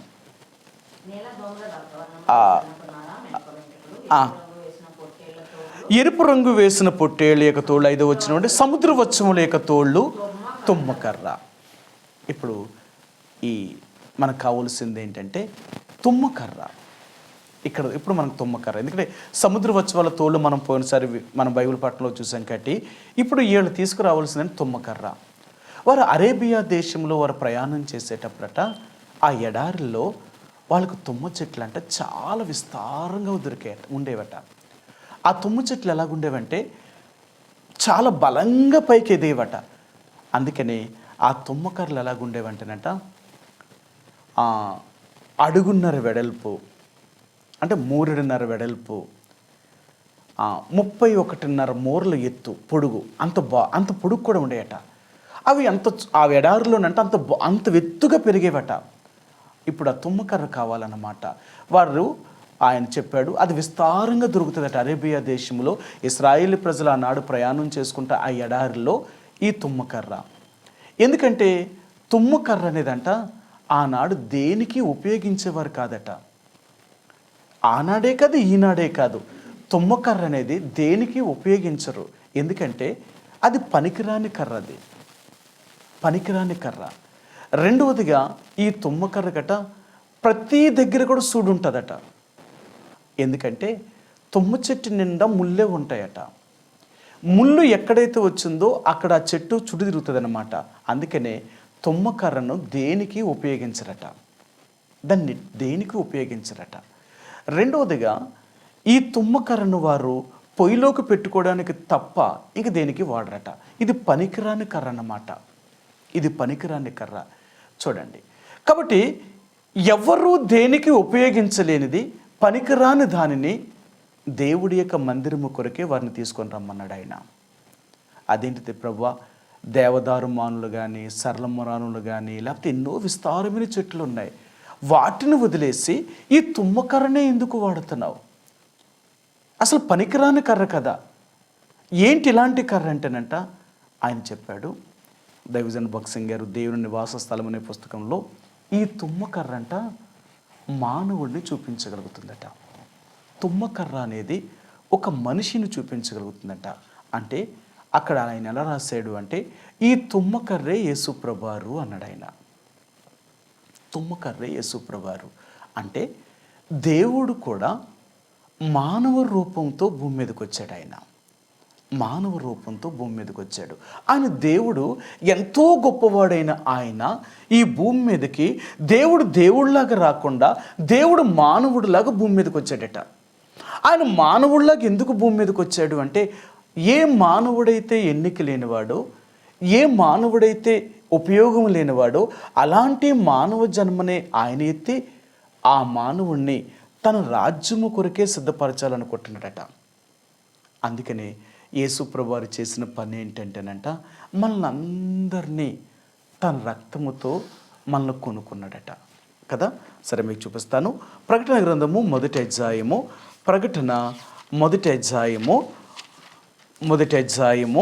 6వ వచనం అండి. ప్రకటన గ్రంథము మొదటి అధ్యాయము 6వ వచనం. మనలను ప్రేమించుచు తన రక్తము వలన మన పాపముల నుండి మనం విడిపించిన వానికి మహిమయు ప్రభావమును యుగయుగములు కలుగునుగాక. ఆమేన్. ఆయన మనలను తన తండ్రియగు దేవునికి ఒక రాజ్యముగాను యాజకులుగాను చేసెను. యేసుప్రభువారు మనలందరినీ కూడా తన రక్తముతో మనల్ని కొనుక్కొని మన పవిత్రులుగా చేసి తండ్రి అయిన దేవునికి ఒక రాజ్యముగా ఒక యాజకులుగా చేశాడట. మనందరినీ కూడా ఆయన కొనుక్కొని ఆయన తండ్రి అయిన దేవునికి ఒక నివాస స్థలంగా ఉండడం కొరకే, లేక ఆయనకి యాజకత్వం చేసేవారిగా దేవుడు మనల్ని సిద్ధం చేశాడు. అందుకనే దేవుని యొక్క ప్రజలుగా ఈనాడు దేవుణ్ణి స్తుతించేవారు ఉంటున్న నీవు నేను కూడా దేవుని యొక్క ప్రజలం. ఒక ఆయన ఇలా చెప్పాడు, వాళ్ళు ఇప్పటికీ కూడా ఏమంటారంటే, మనమే దేవునికి రాజులైన యాజక సమూహము. కాబట్టి యేసుప్రభువారు మనల్ని ఏం చేశాడంటే, ఆయన తండ్రి అయిన దేవునికి రాజ్యముగాను యాజకులుగాను మనల్ని చేశాడు. ఇప్పుడు మనమే యాజకులం. ఇప్పుడు ఎవరు యాజకులు అంటేనంట, యేసుప్రభువాని యొక్క రక్తం చేత కడగబడిన ప్రతి ఒక్కరూ కూడా దేవుని యొక్క ప్రజలుగా చేయబడ్డారట. అంటే వారే యాజకులు, వారే మరి దేవుని యొక్క రాజ్యము. అంతేనా? సరే మీకు ఆ మాట చూపిస్తాను. పేతురు రాసిన మొదటి పత్రిక 2వ అధ్యాయము. పేతురు రాసిన మొదటి పత్రిక 2వ అధ్యాయము 9వ వచనం అండి. 9వ వచనం. అయితే మీరు చీకటిలో నుండి ఆశ్చర్యకరమైన తన వెలుగులోనికి మిమ్మల్ని పిలిచిన వారిని గుణాతిశయములను ప్రచురము చేయ నిమిత్తమును ఏర్పరచబడిన వారును ఏర్పరచబడిన వంశమును రాజులైన యాజక సమూహమును పరిశుద్ధ జనమును దేవుని సొత్తైన ప్రజలనై ఉన్నారు. చూసారా? ఇప్పుడు మనం ఎవరమంట? ఒకటి ఏర్పరచబడిన వంశము, రెండవది రాజులైన యాజక సమూహము, 3 పరిశుద్ధ జనమును, 4 దేవుని సొత్తైన ప్రజలు. ఇప్పుడు ఎలా చెప్తావు ఈ 4టిని? ఒకటి మనం ఏర్పరచబడిన వంశము. ఇప్పుడు మనం ఒకప్పుడు లోకంలో యేసుప్రభువారు నెరగక ముందు ఆయా రకాలుగా మనం చెందినవారు. కానీ ఇప్పుడు మనం ఎవరమంటే యేసుప్రభువాని యొక్క రక్తం చేత కడగబడిన వారం కాబట్టి మనము ఆయన వంశావళిలోనికి వచ్చేసాం. మనం ఏర్పరచబడిన వంశము. సరే, దేవుడు యేసుప్రభువారు ఈ భూమి మీదకి రావడానికి ఆదాము దగ్గర నుంచి యోసేపు వరకు మనం చదివితే 72 తరాలు ఉన్నాయన్నమాట. ఈ 72 తరాల్లో ఎంతోమంది పుట్టారు, కానీ ఒకళ్ళనే ఏర్పరచుకున్నాడు దేవుడు. ఒకళ్ళనే ఏర్పరచుకున్నాడు. సరే, ఆదాము దగ్గర నుంచి నోవహు వరకు 10 తరాలు, నోవహు దగ్గర నుంచి అబ్రహాము వరకు 10 తరాలు, అబ్రహాము దగ్గర నుంచి దావీదు వరకు 14 తరాలు, దావీదు దగ్గర నుంచి యేసుప్రభువారు పుట్టేంత వరకు 14 తరాలు. ఇలాగ లెక్కేశారనమాట. తర్వాత ఇలాగా అంటే ఈ లెక్కల ప్రకారం చూస్తే మత్తయి సువార్త 1వ అధ్యాయంలో కానీ లూకా సువార్త 5వ అధ్యాయంలో కానీ వంశావళి చెప్తాడనమాట. ఆదాము దగ్గర నుంచి యేసుప్రభువారి వరకు ఎవరికి పుట్టారు అని లెక్కేసినప్పుడు ఎంతోమంది పుట్టారు, కానీ దేవుడు ఒకళ్ళనే ఏర్పరచుకున్నాడు. మనకు తెలుసు కదా. మీకు ఒక మాట చెప్తాను. నోవహుకి 3 కొడుకులు ఉన్నారు. 3 కొడుకుల్లో పెద్ద కొడుకేమో హాము, రెండో కొడుకేమో యాపేతు, మూడో కొడుకేమో షేము. చిన్నవాడు షేము. కానీ దేవుడు హాముని యాపేతుని వదిలేసి షేమును కోరుకున్నాడు. షేము ద్వారా అతను పుట్టిన కొడుకులు ఎంతోమంది ఉన్నా మనం ఒక్కరినే ఎన్నుకున్నాడు దేవుడు. అంటే ఎందుకు ఒకరిని ఏర్పరచుకున్నంటే, యేసుప్రభువారు ఈ భూమి మీదకి రావాలి అంటే వాళ్ళు పరిశుద్ధమైన వారై ఉండాలి. అందుకని ఒక వ్యక్తిని ఏర్పరచుకుంటున్నాడు ఆయన. అలాగే యేసుప్రభువారు ఏర్పరచుకున్నాడు. అందుకని ఆ వంశమే ఏర్పరచబడిన వంశము, అందరిలాంటి వంశం కాదు. అందుకనే ఈరోజు నువ్వు నేను కూడా యేసుప్రభు యొక్క వంశములోనికి వచ్చాము అంటే ఇదేమీ సామాన్యమైన వంశము కాదు. అనాది కాలము నుండి ప్రత్యేకం చేసిన వంశం అన్నమాట. చాలా గొప్ప వంశం. అందుకని చాలాసార్లు అంటాం, మనం ఏ కులం అని చెప్తే మన కులాన్ని చెప్పుకుంటాం, కానీ మాకేంటండి మేము యేసుప్రభు వారి కులానికి చెందినవారు. ఈ లోకములో యేసుప్రభు కంటే ఎక్కువ కులం అనేది ఇంకేదీ లేదు. ఆయన వంశమే గొప్ప వంశం అన్నమాట. ఆయన వంశం తప్ప ఇంకేది భూమి మీద గొప్ప వంశం లేదు. ఇది కాబట్టి అందుకనే మనం యేసుప్రభు వారి బిడ్డలము అని చెప్పుకోవడానికి ఎందుకు గర్వించాలి అంటే ఆయన వంశము ఏర్పరచబడిన వంశము. అలాంటి శ్రేష్టమైన గొప్ప వంశము ఈ భూమి మీద ఏమీ లేదు. ఒకటి, మనం ఏర్పరచబడిన వంశములకు వచ్చాం. రెండవది రాజులు, యాజకులు. ఈ రెండు వేరు. రాజు అనేవాడు చేసేది ఏంటంటే పరిపాలన చేయాలి. రాజులైన యాజక సమూహము ఇది. రాజులు అనేవారు పరిపాలన చేసేవారు. అంటే అన్ని రకాలుగా దేశాన్ని వారు సంరక్షించవలసిన బాధ్యత వారిది. ఒకటి. రెండవదిగా వీళ్ళు యాజకులు. యాజకులు ఏం చేయాలి? దేవుని యొక్క యాజకుడు చేసే పని ఏంటి?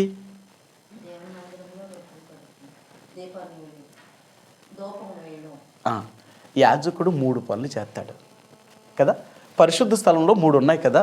1 దీపవృక్షము, 2 ధూపవేదిక, 3 సన్నిధిపు రొట్టెల బల్ల. ఈ 3 యాజకుడు ఏం చేస్తాడు అంటే లేవీలు వాటిని సిద్ధం చేస్తారు. యాజకుడు పట్టుకుని వెళ్ళి వాటిని అక్కడ పెడతాడనమాట. ఇతడు చేయవలసిన పని ఏంటంటే ఉదయము సాయంకాలము కూడా ఆ ధూపం వేయాలి.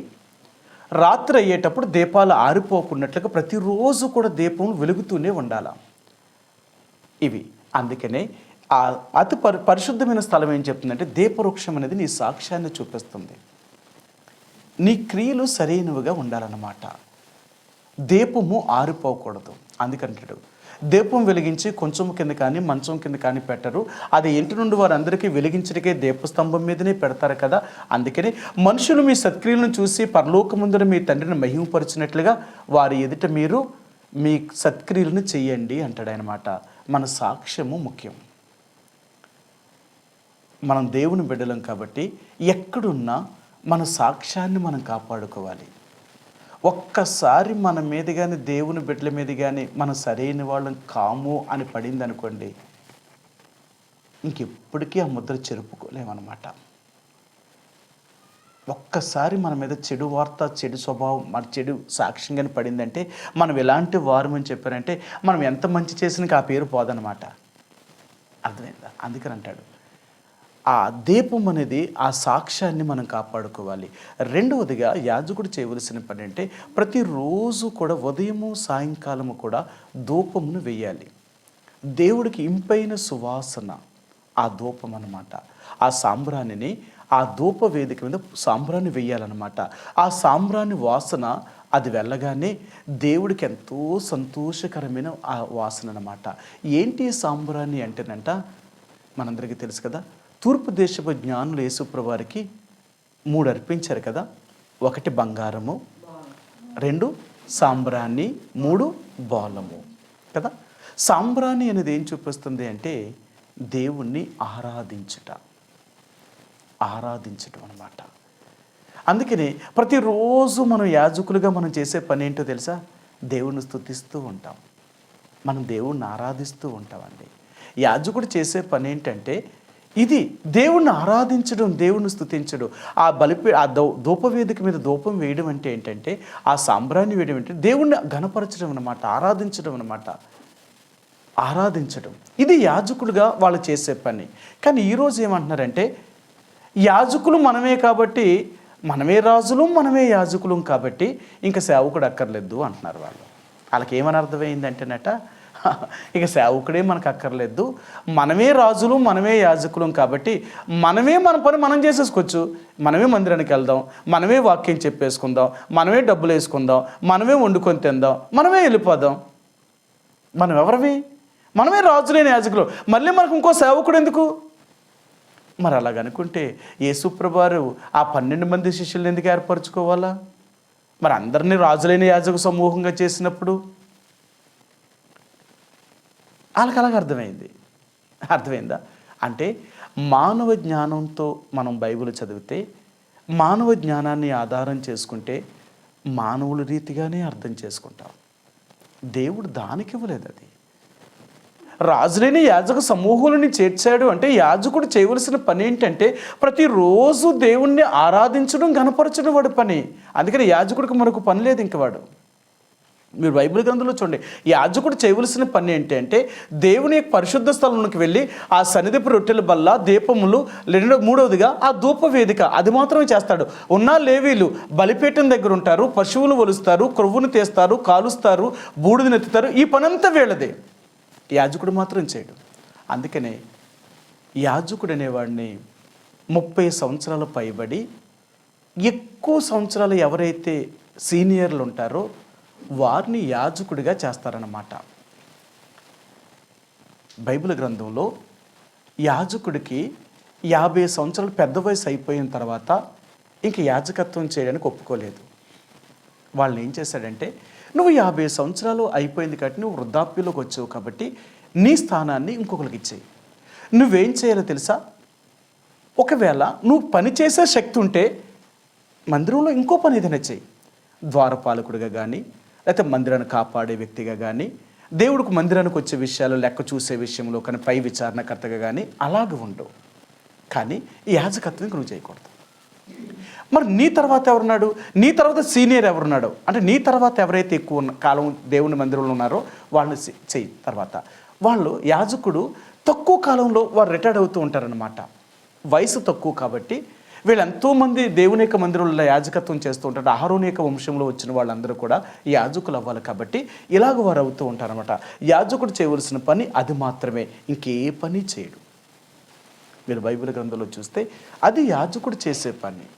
కాబట్టి దేవుని యొక్క వాక్యం ఏం చెప్తుంది? ఇది కదా దేవుని యొక్క మందిరం యొక్క పద్ధతి అంటే. కాబట్టి ఈరోజు యాజకులు అంటే రాజులేని యాజక సమూహం మనమే అయిపోయాం కాబట్టి మనమే రాజులు మనమే యాజకులు, ఇక మనకు ఎవడో సేవకుడు అక్కర్లేదు, మనమే సేవకులు అంటే అది ఎలా కూడా తెలుసా? నీ జీవితంలో ఎప్పుడూ నిన్ను సరి చేసుకోలేవు. నీకు ఒక పైన నిన్ను సరిచేసే వాళ్ళు కావాలి కదా. నీ పైన కొంతమంది నాయకులు పెట్టాడు దేవుడు. వాళ్ళ మాటను వినాలి. వాళ్ళు నీకు బోధించేవాళ్ళు, వాళ్ళని సరిచేసేవాళ్ళు. వాళ్ళు లేకుండా నువ్వు ఎలాగవుతావు? ఒక విశ్వాస సరిచేయలేడు. ఒక దేవుని చేత పిలువబడిన దేవుని సేవకుడు మాత్రమే సరిచేయగలిగిన వాడు. అది బాధ్యత వాళ్ళది. ఎందుకంటే వాళ్ళు అలా చేయలేదు అంటే ఆ ఆత్మలకి వేల లెక్క అప్పచెప్పవలసిన వారు. కాబట్టి ఈ యొక్క తుమ్మకర్ర అనేది ఏం చూపిస్తుంది అంటేనంట, దేవాతి దేవుడైన యేసు ప్రభువారిని చూపిస్తుందంట. అంటే ఆయన అంటాడు, ఆయన దేవుడైనప్పటికీ కూడా ఒక మానవ రూపాన్ని దాల్చి ఆయన ఒక పేదవాడు కుటుంబంలో దేవుడు జన్మించాడట. యేసు ప్రభువారు ఆయన జన్మించవలసి వచ్చినప్పుడట ఎవరికి పుట్టాలో అని ఆలోచన చేస్తున్నాడు. ఆయన ఎవరికి పడితే వాళ్ళకి పుట్టాలనుకోలేదు. మనందరం కూడా ఎవరికి పుడతామో పుట్టేదాకా మనకు తెలియదు, కానీ దేవుడికి తెలుసు. ఆయన ఎవరి గర్భంలో పుట్టాలో, ఎవరిలో నుంచి బయటికి రావాలో అది అనాదికాల సంకల్పము. అందుకనే యేసు ప్రభువారు ఒక ప్రణాళికతో పుట్టాడు. ఆయన ఏదో అందరిలాగా పుట్టిన వ్యక్తి కాదు. ఆయన పుట్టడమే ఒక ప్రవచనాత్మకమైనది. అందరిలాగా పుట్టలేదు ఆయన పుట్టుకలోనే అతని గురించి ఎన్నో ప్రవచనాలు చెప్పబడ్డాయి. యేసు ప్రభువారు ఆయన జన్మించవలసి వచ్చినప్పుడు ఎవరికి జన్మించాలి? ఆయన అనుకున్నాడు, ఒక పేదవాడి కడుపులో పుట్టాలనుకున్నాడట. నిజంగా దేవాతి దేవుడైన యేసు ప్రభువారు ఏంటి, ఒక పేదవాడు కడుపులో జన్మించడం ఏంటి? ఎందుకంటేనంట దేవుడు అంటాడు, ఆయన ఎంత తగ్గించుకున్నాడో చూడు, ఆయన ఎంత దిగొచ్చాడో చూడు. యేసు ప్రభువారు ఆయన తగ్గించుకోవడం చూస్తేనట ఒక అల్పు లేని వాళ్ళకి జన్మించాడట, ఏమీ లేని పేదలైన వారికి జన్మించాడట. ఆ యోసేపు మరియమ్మలు ఆయన పుట్టేటప్పుడు కూడా నిలవడానికి స్థలం లేకుండా పుట్టాడు. ఆయన ఇంత పేద, ఆయన లాంటి పేదవాడు ఈ భూమి మీద ఎవ్వరూ అలా జన్మించలేదట, ఆయన మాత్రమే అలా జన్మించాడట. ఎంత పేదరికంలోకి వచ్చాడో. అందుకనే ఆయన అంటాడు, ఒక తుమ్మకర్ర దేనికి పనికిరానది, అది పొయ్యిలోకి తప్ప దేనికి ఉపయోగించలేని ఆ కర్రను దేవుడు తన పరిశుద్ధ స్థలాన్ని నిర్మించడం కొరకే, ఆ మందిరము కొరకు ఈ తుమ్మకర్రను వాడాడు దేవుడు. ఈ తుమ్మకర్రను వాడాడు. మీ అందరికీ తెలుసు కదా, తుమ్మకర్రను తీసుకొని ఆ తుమ్మకర్ర చెక్కకు వెలుపల బయట అంటే రెండు వైపులు కూడా బంగారం రేకు పొదగాలి. అందుకని ఆనాడు ఆ తుమ్మకర్రను వారు పరిశుద్ధ స్థలంలో తీసుకెళ్ళినప్పుడు, ఆ గుడారంకి పెట్టినప్పుడు ఆ తుమ్మకర్రను రెండు వైపులు కూడా బంగారం రేకు పొదిగారన్నమాట. ఆ రేకును తాపి ఆ రేకుని ఆ తుమ్మకర్రకి రెండు వైపులో పెట్టారన్నమాట. అది దేవుని యొక్క మందిరము. పైన చూస్తే బంగారం రేకు, లోన చూస్తే అది తుమ్మకర్రట. అలాగే దేవుడు దాన్ని ఉపయోగించాడు. అందుకనే ఈ తుమ్మకర్రను యేసు ప్రభువారికి చూపిస్తూ, ఇంత పనికిరాని ఒక కర్రను దేవుడు ఎందుకు ఉపయోగించాడు అంటే, ఇలాంటి పనికిరాని ఒక మానవుణ్ణి దేవుడు ఉపయోగించుకోవాలనుకున్నాడట. అందుకని అంటాడు కదా, మనం ఎన్నోసార్లు చెప్తాం, మనం అతిశయించడానికి మన దగ్గర ఏమీ లేదు. ఎందుకంటే మనమేమి ప్రణాళికతో పుట్టలేదు. పుట్టుకతోటే నేను ఎంత అయిపోవాలా, అలాగైపోవాలా, ఎలాగైపోవాలని పుట్టుకతోటే మనకేం ఆలోచనలు ఏమీ లేవు. మనం పెరిగి పెద్దయిన తర్వాత మనకు ఆలోచన వచ్చిన తర్వాత ఎలాగుండాలి అలాగుండాలనుకున్నామే తప్ప పుట్టుకతో మనకేమీ ఆలోచన లేదు. అంటే ఇవన్నీ ఎవరు నిర్ణయించారు అంటే దేవుడే నిర్ణయించాడట కదా. ఒక మాట మీకు చూపిస్తాను. కీర్తన 31వ అధ్యాయంలో ఈ కీర్తనాకారుడు ఇలాగంటాడు. ఆయన ఏం చెప్పాడో మీకు చూపిస్తాను. కీర్తన గ్రంథము 31వ అధ్యాయము 15వ వచనమండి. 31:15. నా కాలగతులు నీ వశములో ఉన్నవి. చూసారా, మన కాలగతులన్నీనంట దేవుడు వశములో ఉన్నాయంట. మనకు బాగా తెలుసు. 139వ దావీదు కీర్తన 14-15 వచనాల్లో చెప్తాడు. ఏమంటాడంటే, మనం తల్లి గర్భంలో ఉండగానే మన దినములన్నీ కూడా ఆయన రాసేసాడట. మనం ఎలాగ జీవిస్తాము, ఎలాగ బ్రతుకుతాము, ఎలాగ ఉంటాము అనేది అన్ని దేవుడు రాశాడట. అందుకని అంటారు కదా, మన రాత దేవుడు రాశాడట. కండం అంటే మనకు అంటాం కానీ రాత మాత్రం దేవుడు రాస్తాడట. అందుకని కొంతమంది పిల్లలు చూసినప్పుడు మనం బాధ అనిపిస్తుంది, ఇదేంటి నా పిల్లల్ని కన్నాను కానీ ఇలాగ అయిపోయేదేంటి అంటారు. నిజమే కదా, కండమే మనం కంటమే తప్ప రాత దేవుడు రాస్తాడట. వాళ్ళ పుట్టుకలోనే వాళ్ళు ఎలాగ ఉండాలి, ఏమవుతారు, ఏం చేస్తారు అనేది దేవుని సంకల్పం అంట. మన సంకల్పం కాదు, మన ఉద్దేశం కాదు. అందుకనే ఇర్మియాతో దేవుడు చెప్పినప్పుడు అంటాడు కదా, ఇర్మియా, నేను జనములకు ప్రవక్తగా నువ్వు ఉండాలని తల్లి గర్భంలో ఉన్నప్పుడే నిన్ను ప్రతిష్ఠించాను. ఇప్పుడు ప్రతిష్ఠించడం కాదు,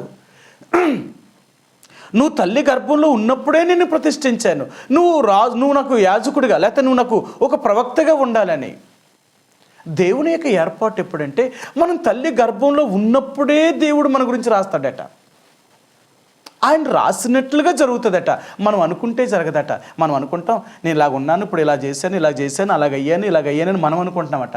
దేవుడు అంటాడట, నీది ఆ రోజు రాశాను నేను, నువ్వు ఎలాగ ఉండాలో నేను నిర్ణయిస్తాను, నువ్వు అనుకుంటే జరగదు కదా. బైబిల్ గ్రంథంలో మరొక మాట మీకు చూపిస్తాను. ఆయన ఏమంటున్నాడో చూపిస్తాను. అపోస్తుల కార్యములు 4వ అధ్యాయము 27-28 వచనాలండి. అపోస్తుల కార్యములు 4వ అధ్యాయము 27-28 వచనాలు. ఏవి జరుగువలనని నీ హస్తమును నీ సంకల్పమును ముందు నిర్ణయించును, వాటినన్నిటినీ చేయుటకై నువ్వు అభిషేకించిన నీ పరిశుద్ధ సేవకుని యేసునకు విరోధముగా హేరోదును, పొంతు పిలాతును, అన్యజనులతోనూ ఇశ్రాయేలు ప్రజలతోనూ ఈ పట్టణమందు నిజముగా కూడుకొనిరి. ఏవి జరగవలనని నువ్వు ముందు నిర్ణయించావో అవన్నీ జరుగుతాయి అంతే.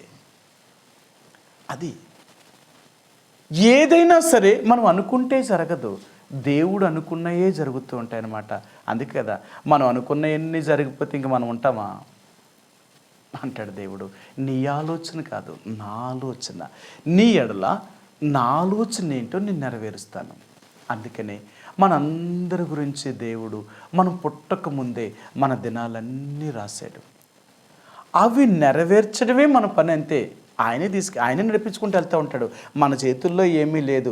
ఏది జరగాలని నిర్ణయించాడో అది జరుగుతూనే ఉంటుంది.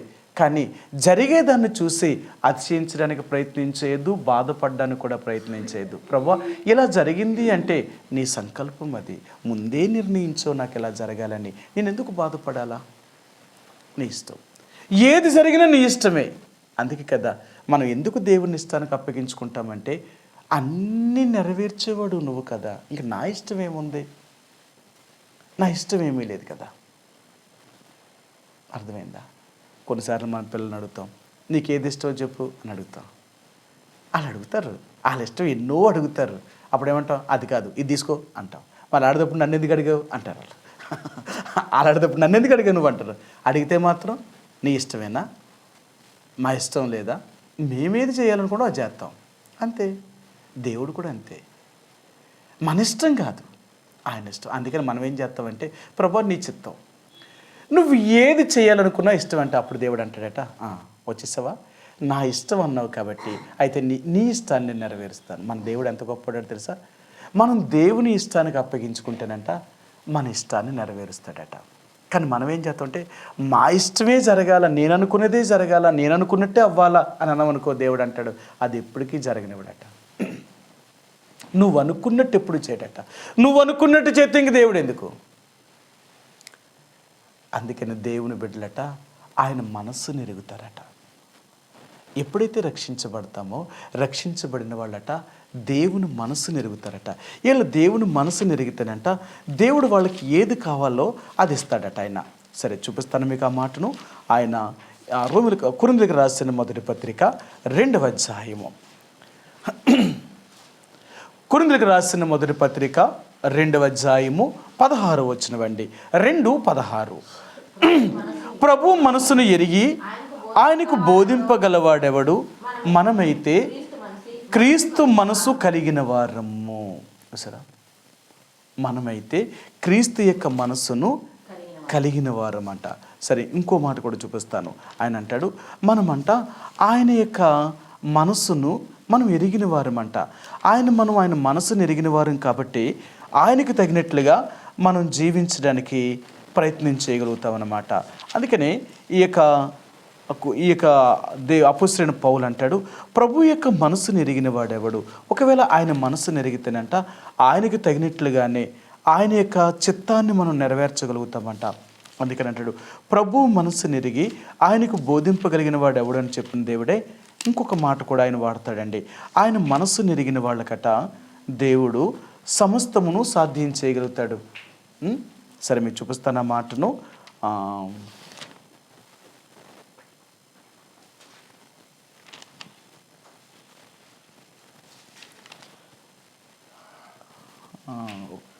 అని అంటాడు ఆయన మనస్సును ఎరిగిన వారు ఎలాగుంటారు అనే విషయాన్ని అపోస్తలుడైన పౌలు మళ్ళా చెప్తాడన్నమాట.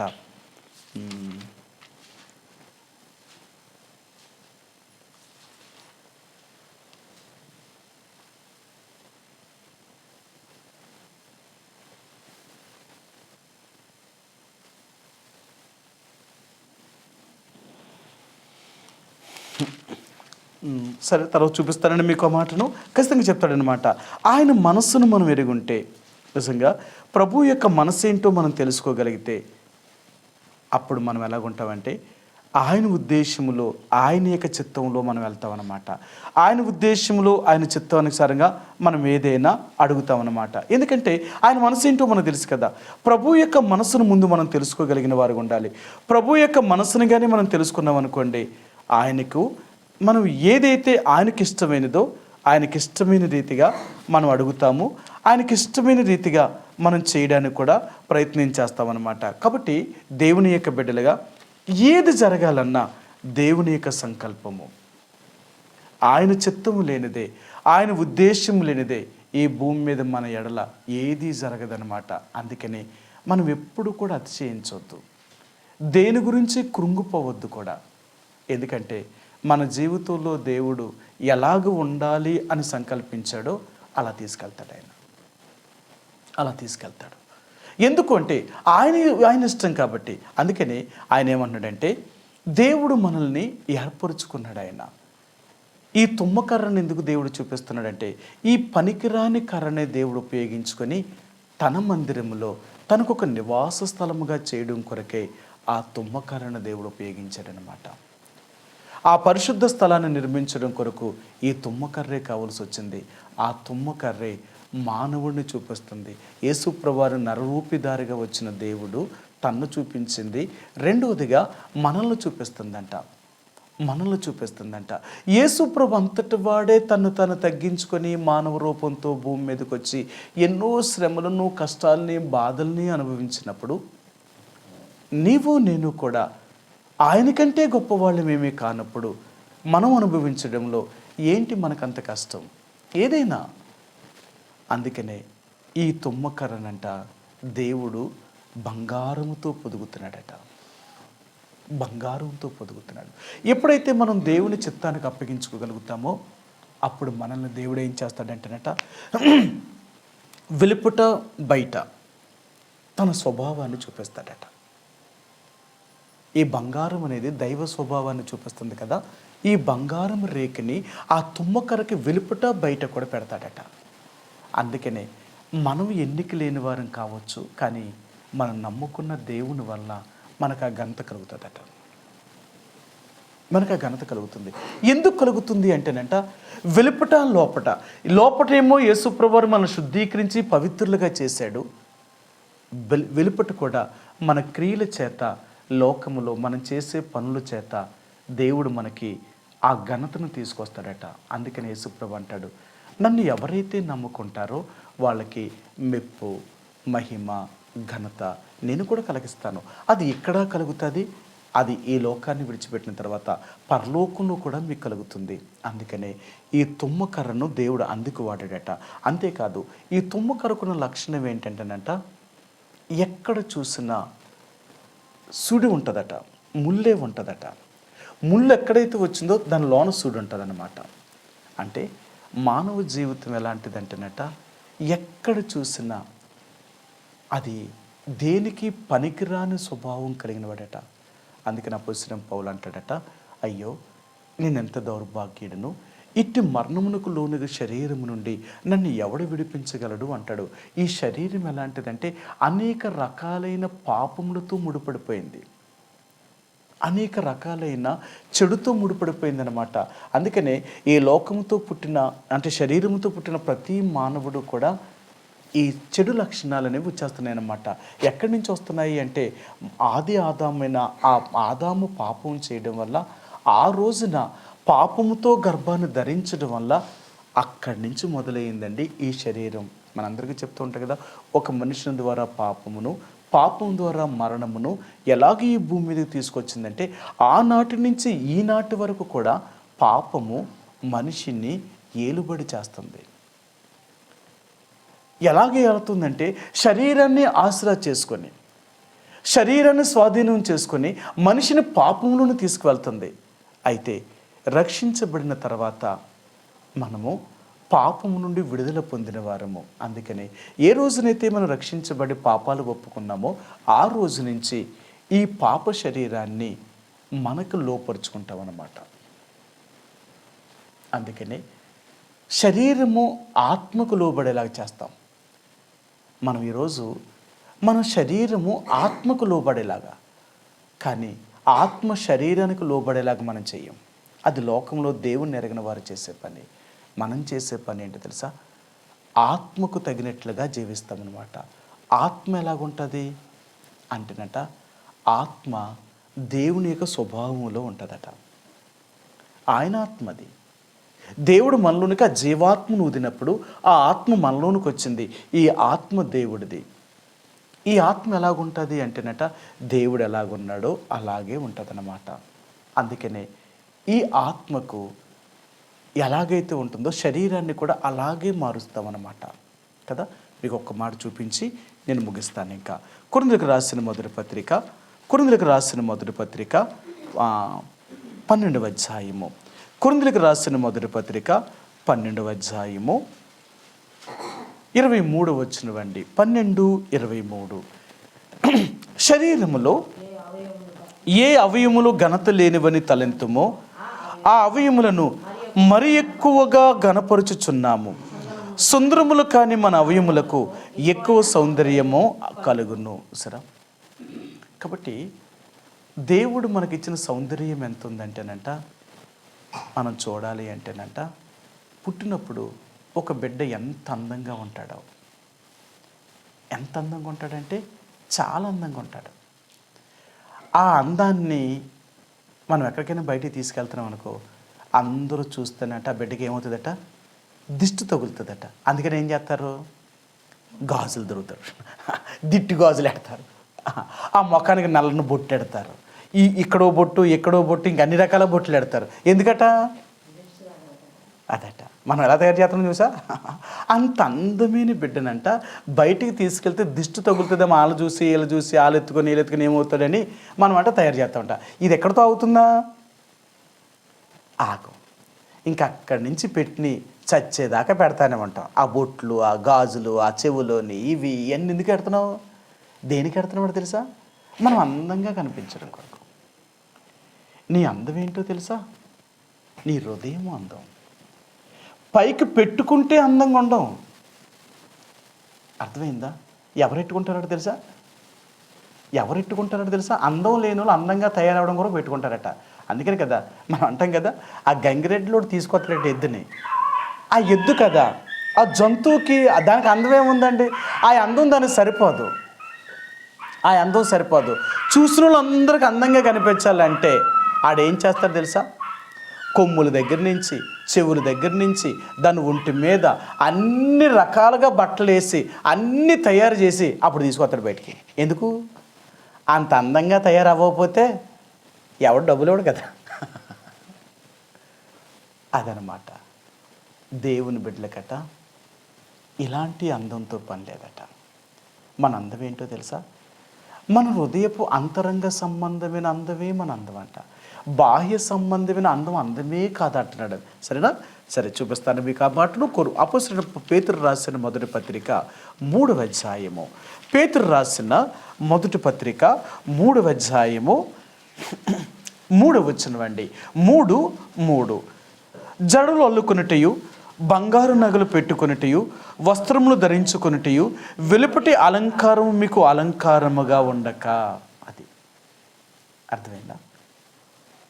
ప్రభు యొక్క మనస్సుని తెలుసుకుని ఉంటే మనకు దేవుడిచ్చిన అందం చాలు. అంతరంగ స్వభావమైన అందమే మన అందం. కాబట్టి దేవుడు ఈ బాహ్య శరీరానికి ఇది సామాన్యంగా లోబడదండి, అంత తేలిగ్గా లోబడదు ఆత్మకు. అందుకనే మనం ఏం చేస్తామంటే, మనం ఆత్మీయంగా బలపడే కొలది శరీరాన్ని చంపుతూ ఉంటాం అన్నమాట. ఈ శరీరాన్ని ఎలా చంపుతూ ఉంటాంటే, ఎక్కడ పడితే అక్కడ ముళ్ళు వస్తూనే ఉంటుంది అనమాట, ఎక్కడ పడితే అక్కడ సుడి తిరుగుతూనే ఉంటుంది అనమాట, అంత తేలిగ్గా విందనమాట. శరీరము అది లేచినప్పుడల్లా దాన్ని చంపుతూ ఉంటామన్నమాట. అర్థమైందా? అందుకనే దేవుని యొక్క బిడ్డలుగా ఇలాంటి పనికిరాని తుమ్మకర్రను దేవుడు తనకు ఒక నివాస స్థలముగా ఉండడం, మందిరము కొరకే దాన్ని ఉపయోగించాడు.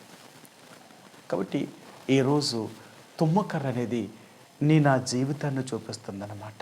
అందుకని పనికిరాని మనల్ని, ఎన్నో లోపములు కలిగిన మనల్ని ఆ దేవుడు మనల్ని ఏర్పరచుకొని ఆయన తన బిడ్డలుగా మనల్ని చేసుకొని మనల్ని ఆయన స్వభావంతో మనం నింపాలనుకుంటున్నాడు. చూసారా? మానవ స్వభావం మీద దైవ స్వభావాన్ని నింపాలనుకుంటున్నాడు. అందుకని బైబిల్ గ్రంథం ఆయన అంటాడు, మీరు దైవ స్వభావమునందు పాలువారై ఉన్నారు. మనం దేవుని యొక్క స్వభావంలోనికి పాలువారం వచ్చామన్నమాట. బాహ్య స్వభావం మన మానవ స్వభావం, అంతరంగ స్వభావమే మన దేవుని స్వభావం. అందుకని మనం ఎక్కువగా కూడా ఈ లోక సంబంధమైన వాటికి అలవాటు పడడానికి ఇష్టపడం. రక్షించబడిన తర్వాత అందరిలాగా జీవించాలని ఇష్టపడం. దేవునికి తగినట్లుగా జీవించాలని ఇష్టపడతాం. ఆయనకి తగినట్లుగా బ్రతకాలనుకుంటాం. అలాంటప్పుడే దేవుడు మనల్ని తన రాజ్యానికే సిద్ధపరచగలిగినవాడు. ఆ తుమ్మకర్రను దేవుడు పనికిరాని దాన్ని ఎలా ఉపయోగించుకొని తన నివాస స్థలంగా చేయడానికి ఇష్టపడ్డాడో మనల్ని కూడా దేవుడు ఆ రీతిగా తనతో కూడా తన రాజ్యములో ఉండడానికి ఆయన ఇష్టపడేవాడు. కాబట్టి రాత్రి ఈ తుమ్మకర్ర మనకి ఏం చూపిస్తుంది అంటే దేవుని యొక్క అంటే మానవుని యొక్క స్వభావాన్ని చూపించగలుగుతుంది. పనికిరాని మానవుడు, ఎన్నో లోపములు కలిగిన మానవుడు, ఇలాంటి మానవుణ్ణి దేవుడు ఉపయోగించుకొని తనకు పరిశుద్ధ స్థలముగా చేసుకొని ఇక్కడ మాత్రమే కాక పరలోకంలో కూడా నిత్యత్వంలో కూడా దేవుడితో కూడా ఉండాలని ఇది దేవుని యొక్క సంకల్పము. అందుకని ఈ మానవ దేహం మీద దైవ స్వభావంలోనికి మనం తీసుకొస్తున్నాడు. అందుకని మనం దైవ స్వభావంలోని పాలివారమై ఉన్నామన్నమాట. దైవ స్వభావంలో పాలివారమై ఉన్నాము అంటే ఇంకొక మాట చూపిస్తాను ఇక్కడే మీకు. కొరింథీయులకు రాసిన పేతురు రాసిన 2వ పత్రిక 1వ అధ్యాయంలో ఇక్కడ అంటాడనమాట. ఆయన ఏమన్నాడు ఒక మాట మీకు చూపిస్తాను. 4వ వచనంలో చూడండి, 1:4 అండి, 1:4. ఆ మహిమ గుణాతిశయములను బట్టి ఆయన మనకు అమూల్యమును అత్యధికములైన వాగ్దానములను అనుగ్రహించి ఉన్నాడు. దురాశను అనుసరించుట వలన లోకమందు భ్రష్టత్వమును ఈ వాగ్దానముల మూలంగా మీరు తప్పించుకొని దేవ స్వభావమునందు పాలువారు మగునట్టు వాటిని అనుగ్రహించెను. సరే, మనం దేవ స్వభావమునందు పాలువారు అవ్వాలని దేవుడు వాటిని అనుగ్రహించాడు. అందుకని ఈ మత్యమైన దేహం మీద అమర్త్యతను ధరించుకొని మనం దేవుని కొరకు జీవించేవారు. అది తుమ్మకర్ర. ఈ తుమ్మకర్రను బంగారు రేకుతో పొదిగి దేవుని యొక్క మందిరములో దాన్ని నిలబెట్టారన్నమాట. నీ నా జీవితాన్ని కూడా ఎందుకు ఉపయోగం లేని మనల్ని దేవుడు ఏర్పరచుకొని దైవ స్వభావంతో మనం నింపి తన కొరకు మనల్ని ఉపయోగించుకోగలుగుతున్నాడు. మనలో ఏమీ గొప్ప లేదు. మనల్ని ఉపయోగపడేలాగా చేసుకున్నవాడు దేవుడు. అందుకనే ఆయన మనస్సును ఎరిగి ఆయన్ని సంతోషపెట్టేలాగా మనం జీవించాలే తప్ప మనం మన ఇష్టానుసారంగా జీవించడానికి ప్రయత్నం చేయకూడదు అనేది దేవుడు మనకి చూపిస్తున్నాడు. ఆయనే మన కొరకు పరలోకాన్ని వదిలిపెట్టి ఒక రిక్తుడిగా భూమి మీదకి వచ్చిన దేవుని కొరకు మనం ఏం చేయగలుగుతున్నాం? ఆ రీతిగా మనము కూడా దేవుని కొరకు జీవించాలని దేవుడు కోరుతున్నాడు. ప్రభు మనకు సహాయం చేయనుగాక. ప్రార్థించుకుందాం. బయటికి వెళ్ళిపోయిన మా ప్రేమ కలిగిన పరలోకమందున మా తండ్రి యేసు ప్రభువారి యొక్క పరిశుద్ధమైన ఘనమైన నామంలో ఈ రాత్రికాల సమయంలో దేవా బైబిల్ పట్టణం కొరకే మమ్మల్ని తీసుకొచ్చినందుకు మీకు హృదయమారా కృతజ్ఞతాస్తుతులు చెల్లించుకుంటున్నాం. ప్రభా, ఈ రాత్రికాల సమయంలో మీరిచ్చిన మీ లేఖన భాగములను బట్టి వందనాలు. ఎన్నో విషయాలు నాతో కూడా మరలా మీరు మాట్లాడినందుకు వందనాలు. ప్రభా, ఎప్పుడు ఈ లోకాన్ని విడిచిపెట్టినా, మీరెప్పుడు ఈ లోకానికి వచ్చినా ప్రభా, మేము సిద్ధపాటు కలిగి ఉండాలని మాకు జ్ఞాపకం చేశారు. ఆ రీతిగా మేము నీ కొరకు సిద్ధముగా ఉండడం కొరకే మమ్మల్ని సిద్ధపరచండి. ఎలాగూ ఉండాలో కూడా మాకు నేర్పించారు. అంతేకాదు, మేము అన్ని విషయములో తండ్రి ఏ రీతిగా నీ కొరకు జీవించాలో మోషేను మాకు జ్ఞాపకం చేసినారు. మోషే నీ ఇల్లంతట్లో నమ్మకమైన వ్యక్తి అని జ్ఞాపకం చేసినారు. ఆ రీతిగా మేము కూడా నమ్మకమైన వారుగా నీ కొరకు జీవించట్లో సిద్ధపరచండి. అలాగే మూడవదిగా ఈ తుమ్మకర్రను మాకు జ్ఞాపకం చేసినారు. మీరు దేవుడై ఉండి కూడా మానవ రూపాన్ని దాల్చి ఈ లోకములో ఎంతో ఒక భేదవాడిగా భూమి మీదకి వచ్చి ఎన్నో కష్టాలని అనుభవించి ప్రభా మా కొరకే ఇవన్నీ అనుభవించి ప్రభా మీరు ఆ సిలువ మీద మా పాపముల కొరకే మీరు మరణించి ఇంత శ్రమ అనుభవించారు.